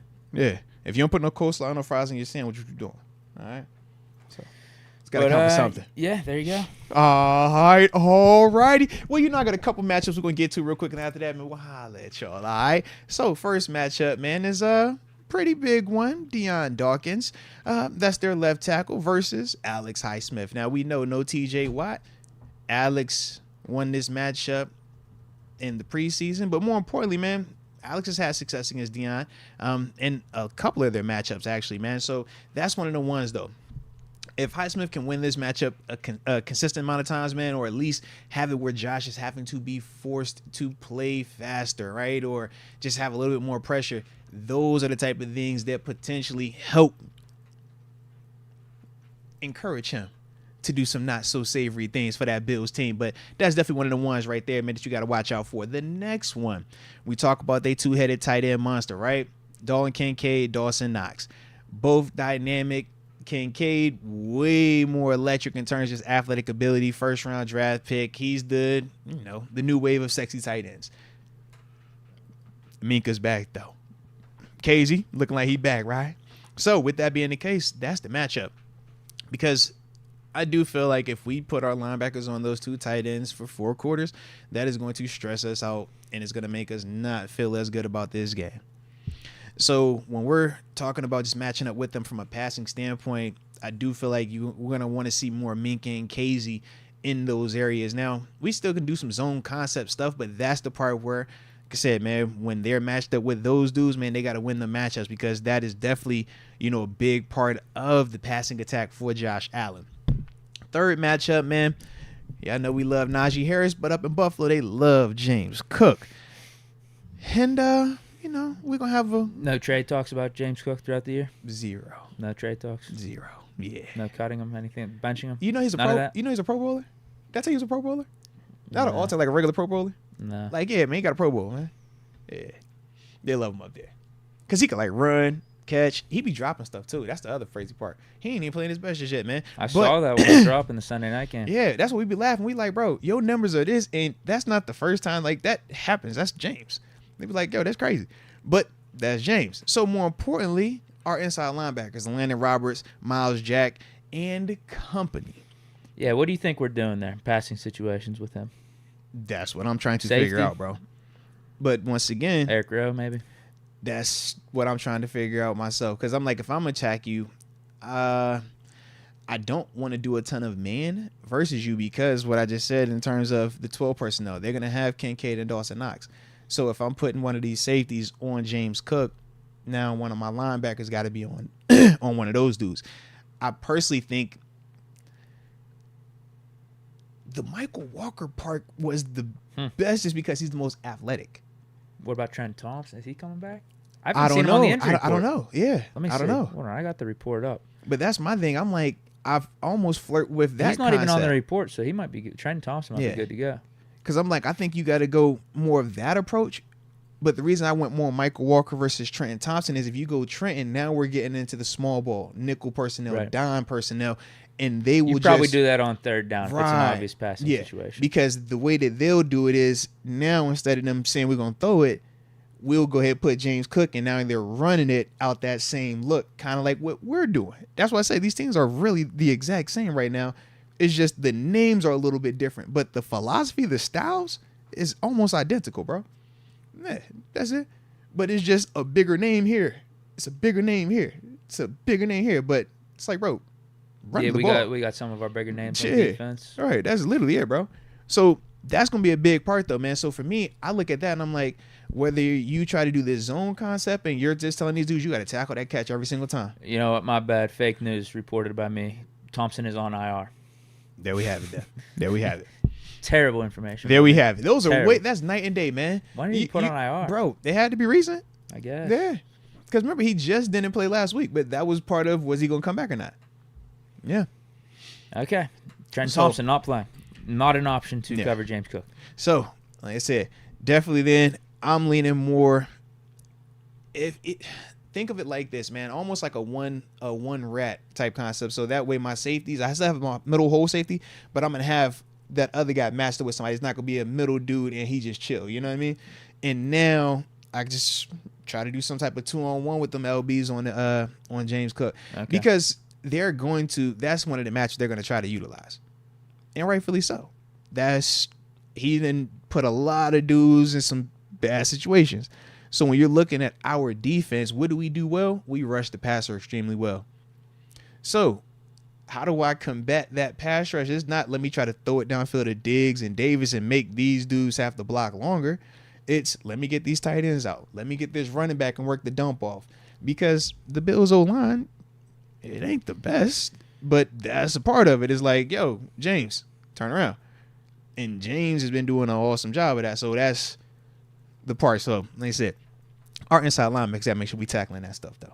Tackle that thing and hunt the ball. That's the other part. Ball security. James Cook specifically will put it on the ground. So you got to hunt that thing. The same way we talk Jaylen Warren, almost identical. We love Jaylen Warren, but Jaylen Warren has on occasion put that ball on the ground. Jaylen Warren on occasion has shown some ball security issues. That's the same situation with James Cook. Love You James overlook Cook. it a little bit because how good they are, absolutely. but you know it's around. Bro, he done been benched at times this season for a quarter, and he'll come back and score, and you like, yep, we get it. Yeah. But he didn't put it on the ground. So it go hand in hand, man. After that, got to talk Josh Allen, more so versus the defense as a whole. He's going to have his waves, right? Survive the highs, and when he goes and he give you an opportunity, you got to catch it, because that's also a big difference. He turns the ball over, right? But a lot of teams struggle to capitalize on those turnovers. So if he gives you one, take it. Then after that, capitalize on it, because the teams that have done that, that's where the Bills have struggled. That's where the Bills have lost. We've done that. We've Exactly. legitimately done that. So it's like, that's the part that we're going to have to do. If not, that's why the Bills are where they are right now.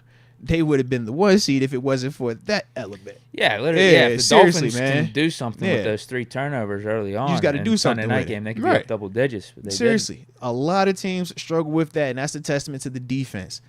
Even with it banged up, they do a good job of minimizing the damage, because they know once he gets going, the same way we knew when we had 7 here.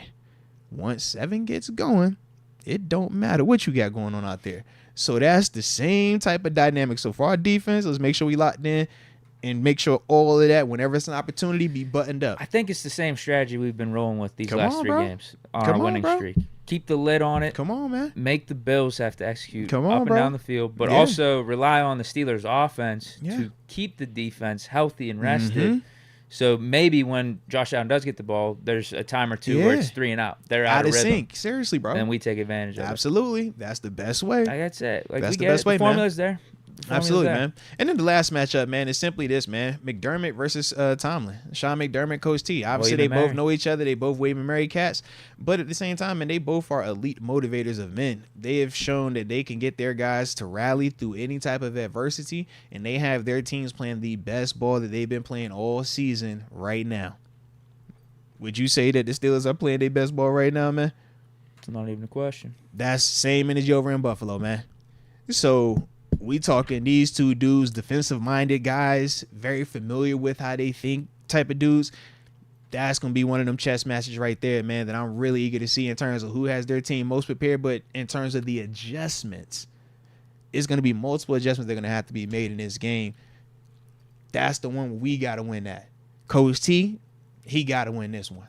And he's been He's doing gotta a win good this job one, with that absolutely. this year. We've seen Yeah. the second half defenses in some of these games really But pick that's it going up. to be real this week, because they both are sharp as heck. They both do certain things defensively to inconvenience or make the offenses uncomfortable. And it's like, yo, whoever can make that next adjustment, that's going to be the key right there, man. So, like I said, you know I'm rolling with my dude, Coach T. But that's going to be one of the ones right there that I'm excited about, man. So, let's go ahead, drop these picks in real quick. Get up out of here, because it's 6:52 and I don't want to get in trouble with wife. You know what I'm saying, man? Just yeah, man. All right. Yeah, I'm assuming the game's going to be up in Buffalo. I like it. I'm assuming it's going to take place there as opposed to moving to Cleveland. If it goes to Cleveland, I would maybe bump the score a little bit, a few points, both teams. Now, Just a little higher scoring. No. I'm gonna get to you on the front end before you drop your pick, just so you know. Last week, you low key got lucky What do you mean? in terms of the picks we did. Cause I just wanted to ahead of time before Oh, you give are we doing all of our we're- picks? No, we're doing the Steelers Bills one right Steelers, now. Bills. But I just want to make sure that you know ahead of time before we you make doing this the wild hard card pick. picks No, too? before you make this hard pick right now, though, just so you know, it might sway you one way or the other. I don't know No. if you picking out your heart or your, I already or made your my pick mind. yesterday. I'm just So I'm going to reiterate it. You was 4-4 last week, Deke. All right, you ain't Okay. do good. You ain't do good. That was not good by you. It's okay, mediocre. that was not good by you. So choose wisely today. That's all I'm saying, man. Are we doing our wild card picks? We're doing this pick, and then we out. Choose wise. So we're not doing the wild card We picks. just do this point. Just This do this pick? pick. Do this pick. Actually, we Assuming- do need to do the wild card. We're gonna literally rapid fire the Okay. wild card. Okay, but fine. you know, Yeah, and it's less of a slate. Yeah, Less games being played, absolutely. so we should go through that quicker. Mm-hmm. I'm going to keep it simple. Steelers win There it is. 17-13. There it is. That's I like it. That's it. I like we get it done. I like it. We just get it done. We I flat like out it. get it done. I like it. Find a way, what it baby. comes- yeah, Find that's a what it way. comes It's down simple. to. Find a way, man. Playoff football. Mm-hmm. Play some Steeler football out there. Find a way. Find a way. I like that, And baby. get the dub. I like 17-13. That's what I Let's got. go. Let's go, man. Shoot, that sounds good to me. Then I'll roll with you, bro. Shoot, I ain't tripping on that. That's not what I'm playing. That's all right. Hey, you got one? I will just say, I actually, if the weather is like that, I like that score. If it's regular or if it's moved or if it's anything, I low-key like it 28-24. That's me. If it goes to Cleveland? I just like it 28-24 in general. Weather included. Wait, you said you like my score, though. Yeah, Then I like you switched it up. I like yours, but I had to pick mine, I guess. Unless you're going to You don't think the weather's going to be as bad? Is that I what- don't. I don't. Okay. You know how it go. I feel like it's one of the ones where everybody talking about, I feel it's going to be a dud. You know how that goes sometimes, I right? wouldn't mind that. Yeah, I would everybody's not like, mind that. it's the weather. It's about to get bad. It's like, happened before. All right, whatever, bro. It's I don't happened believe before. it. It might be a dud. I think the weather's going to be a dud. So I got a 28-24.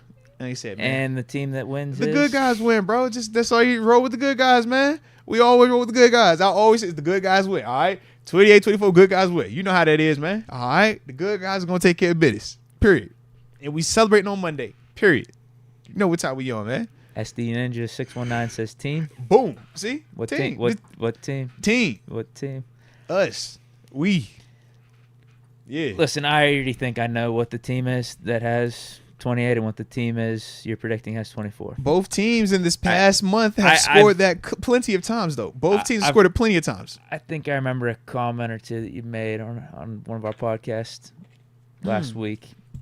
Last week? I remember last And week. That was a while ago. It insinuated a few things. I don't know what you're talking about, man. I don't know what you're talking about. I'm rolling with the team. So you can clarify? The team is going to win 28-24. The team. Or I'm just going to have to roll with my assumptions. Listen. I kind of like it to just be out there. And then next week, we can get some clarification. We'll see if y'all was right or not. Next week. So, in all seriousness, though, man, I mean, I'm weird about it. I usually don't ever pick against my teams. No way or the other, right? One or the other. But I literally can see it going both ways. I can.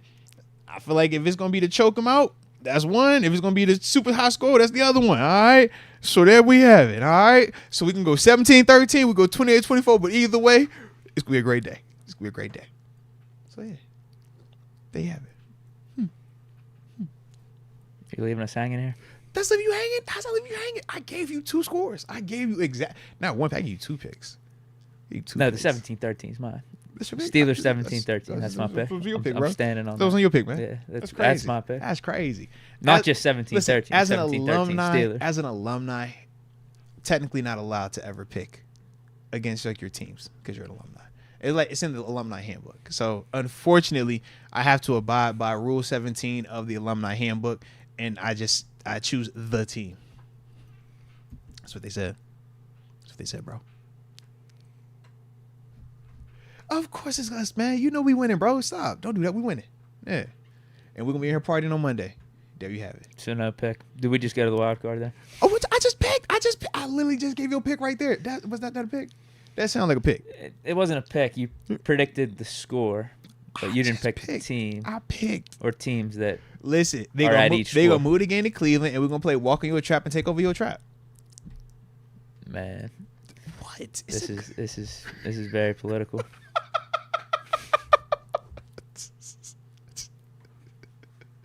We got the same team, man. We got the same team. Come on, man. What you talking about? X Concept says, don't feel bad about it. Like just make your pick. It's a free world. You're No, free to no, pick whoever you truly feel. So then I pick both of them. How about that? Both of them. But this is also America. we like a winner. We don't like ties or anything like that. Let's go. Call the game when the account of rain. All right, just gotta call the game. All Shouldn't right. the game gets canceled. Yeah, it's no game. Both teams get a fast pass to the next week. All right, yeah. But like I said, man, either way, it's gonna be a dope game. It's gonna be a dope game. You know, it's gonna be a dope game. It's gonna be a dope game. But yeah, I picked both of these squads to win each week. Seriously, Deke. Each week I pick both of these squads to win. Each week. So how I'm gonna pick both of them when they play against each other? How'd that work? I just need to know if we're gonna get a team. Or I'm if trying we to figure out should how move that on to the work. wild card. I think we should move on because I'm like, how does this work? Deke, could you pick against the Steelers? I'm not. No. See what I'm saying? But now imagine if you also play for another team just as long. You wouldn't pick at that team either. You know what I'm saying? So you should be like, yo, I like them both. Yeah. I think I know the team that you're picking. I'm equally invested. Both. I'm equal. It's equal. All right. I'm an alumni. Let an alumni be an alumni, Deke. I don't use my alumni card often. I think I know what side you're leaning. All right.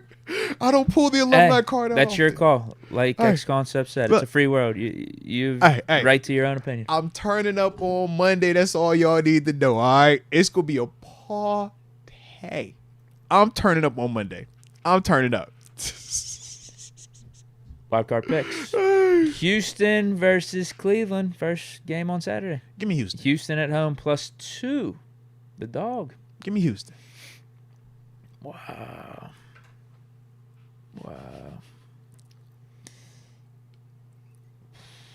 This one's interesting. This one's really interesting. Obviously, Cleveland defense better than Houston. Mm-hmm. CJ Stroud's been showing that X factor, and at home. This is true. Houston's defense ain't bad though. No, they straight. They ain't bad. Yeah, I'm not picking the Browns. I don't want them. Yeah, I'm good on that. No, I'm good. I'm good on that. I'm good. D, you gonna get me in trouble, man. Come on. We gonna Chiefs -4.5 at home against the Dolphins. I'm going Chiefs.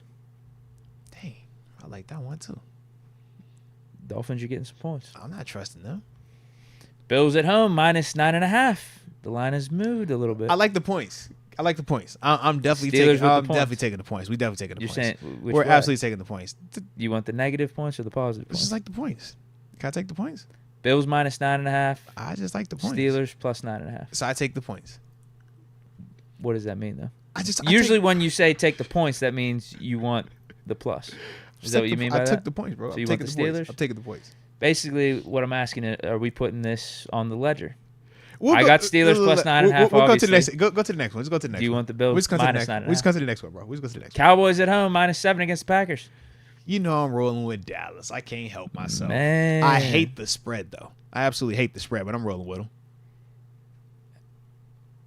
Yeah, Cowboys obviously should be favorited. And I do think the Cowboys win, but I kind of like those 7 points.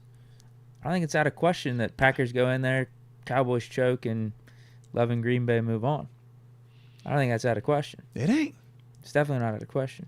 And Yeah, I trust this year, though, I'll take man. the points. I'll go Let's with go. your brother-in-law. Let's go. Cold-blooded. Cold-blooded. Lions It's at gonna be a home party. -3 against the Rams, the Matt Stafford Bowl. And Jared Goff Bowl, I guess. Whoever you don't like, I like. I want Rams. Let's roll. Give me Detroit. Absolutely. Okay. That worked out That's perfectly. fire then. That's fire. I think That's I absolutely think the fire. Rams with Stafford are actually a decent team. I've said Yeah. that multiple times throughout the season. Oh, no, I'm with you. I just love the grittiness of Detroit right now, man. And they pissed off, I feel like, still. Stafford ain't playing for as much. Yeah. Even though this is the homecoming going back to Detroit, he's already got the ring. Yeah. A little bit more pressure on Goff's side. Understandable. Going up against the guy that traded you, said you aren't good enough. Yeah. Buccaneers, Monday Night Football at home, +3 against the Eagles. I like the Bucs. You're taking Baker, bro. I can't. Dude, the Eagles. I know. You see what's been happening. The down there. Eagles are in shambles, but I'll take the points. I'll take the points. You go on Bucks, I'll go Philly. I feel like the bucket. I I'll feel go like I'm Philly. falling into the hype. I feel like I'll there's go Philly. more buzz on the Buccaneer side, Yeah. but the Eagles just are looking rough. I'm going Philly. I'm Hurts going Philly. banged up. AJ Brown, is he playing? Yeah. I'll go Buccaneers. Buccaneers still have some leftover Yeah. from that Super Bowl team, even though Brady's not there anymore. This is true. It's just the Baker part for me, man. But I like it though. All right, who we got next? That's it. That's the Monday night game. We can Oh. circle back to the Bills You ain't got to do all that, man. We ain't got to do all that one. versus Look. 9.5. You know I ain't got that much time, man. Come on, man. You can get me in trouble anyways, man. Yeah. See, about that. It's going to be a good game. It's going to be a dope game. It should be. Should be. I agree. I'm excited. So, yeah, man, I think we good there, man. Yeah. I'm rolling with you. All right. I'm rolling with you. On what? On it all. So you're picking the Steelers. I'm rolling with Deke. I'm just with Deke. All right, guys. I'm in the car with Deke. I'm just riding with Deke. All right. Deke is driving the car. I'm riding with Deke. There we go. All right. See, I ain't driving nothing. I'm just in the car with you. Are you hopping out the 1 o'clock on I Sunday? ain't say that, bro. Don't do that, bro. I'm in the car with you right now. We're in the car together right now. All right. When we We are end doing a this show, podcast. when we end this show, we're ending it in the car together. All As right? we're talking in the car, though, what team are you? We got the music predicting playing. to win on Sunday We just at 1 got the o'clock? music playing a little louder. All right, the music's playing a little louder, but we definitely roll it. All right, we're definitely we rolling together. This is not our first time. All right, we done this before. We rolling. One band, one sound. All right, one band, one sound. Tito Good Vibe says shock the world. Steelers shock the world. There you go. It says There you Steelers. go. Do. There we go. Is that your pick? I'm rolling with Deke. If Deke said that, that's what I'm rolling with Deke, bro. I just need to know from your mouth. I'm If rolling the with Steelers Deke. are winning. I'm rolling with you, bro. Like you're saying deep, hey, look, but I look, need to hear Steelers. If you said it, then I'm rolling with you, bro. All right. I'm rolling with Deke. But what we not going to do is get me in trouble today, all right? So, then we'll do it for today. Gandhi Son 07 says Moats would be great at dodgeball. I see somebody say I should run for politics in 2024, man. They said I'm over here. Yeah. It's an alumni thing, all right? Just an alumni thing. And anything else you might hear that doesn't come from me is fake news, all right? And if you might have seen me say it, it was still fake news. So either way, it's going to all work out. It's going to all work out. So with that being the case, y'all enjoy yourselves. Stay safe out here this weekend and enjoy the game because I'm trying. Yeah, I did see somebody pass away, man, at the Bills-Dolphins game. So somebody got killed afterwards, man. So yeah, what the hell? Craziness, man. Definitely be safe out here. And remember, guys, it's just a game. It is never that deep. All right? It is never that deep. Nobody got to lose their life behind a game. All right? But either way, y'all know We're not even playing it. Serious. It's like, bro, we're just watching it. How we gonna be? That's way too much. All right. So let's make sure that we don't, you know what I'm saying, that we operate and exercise good, just people skills. All right. Yeah. But either way, you know we appreciate you for tuning in. And until next time, baby. Peace. Let's go to Buffalo.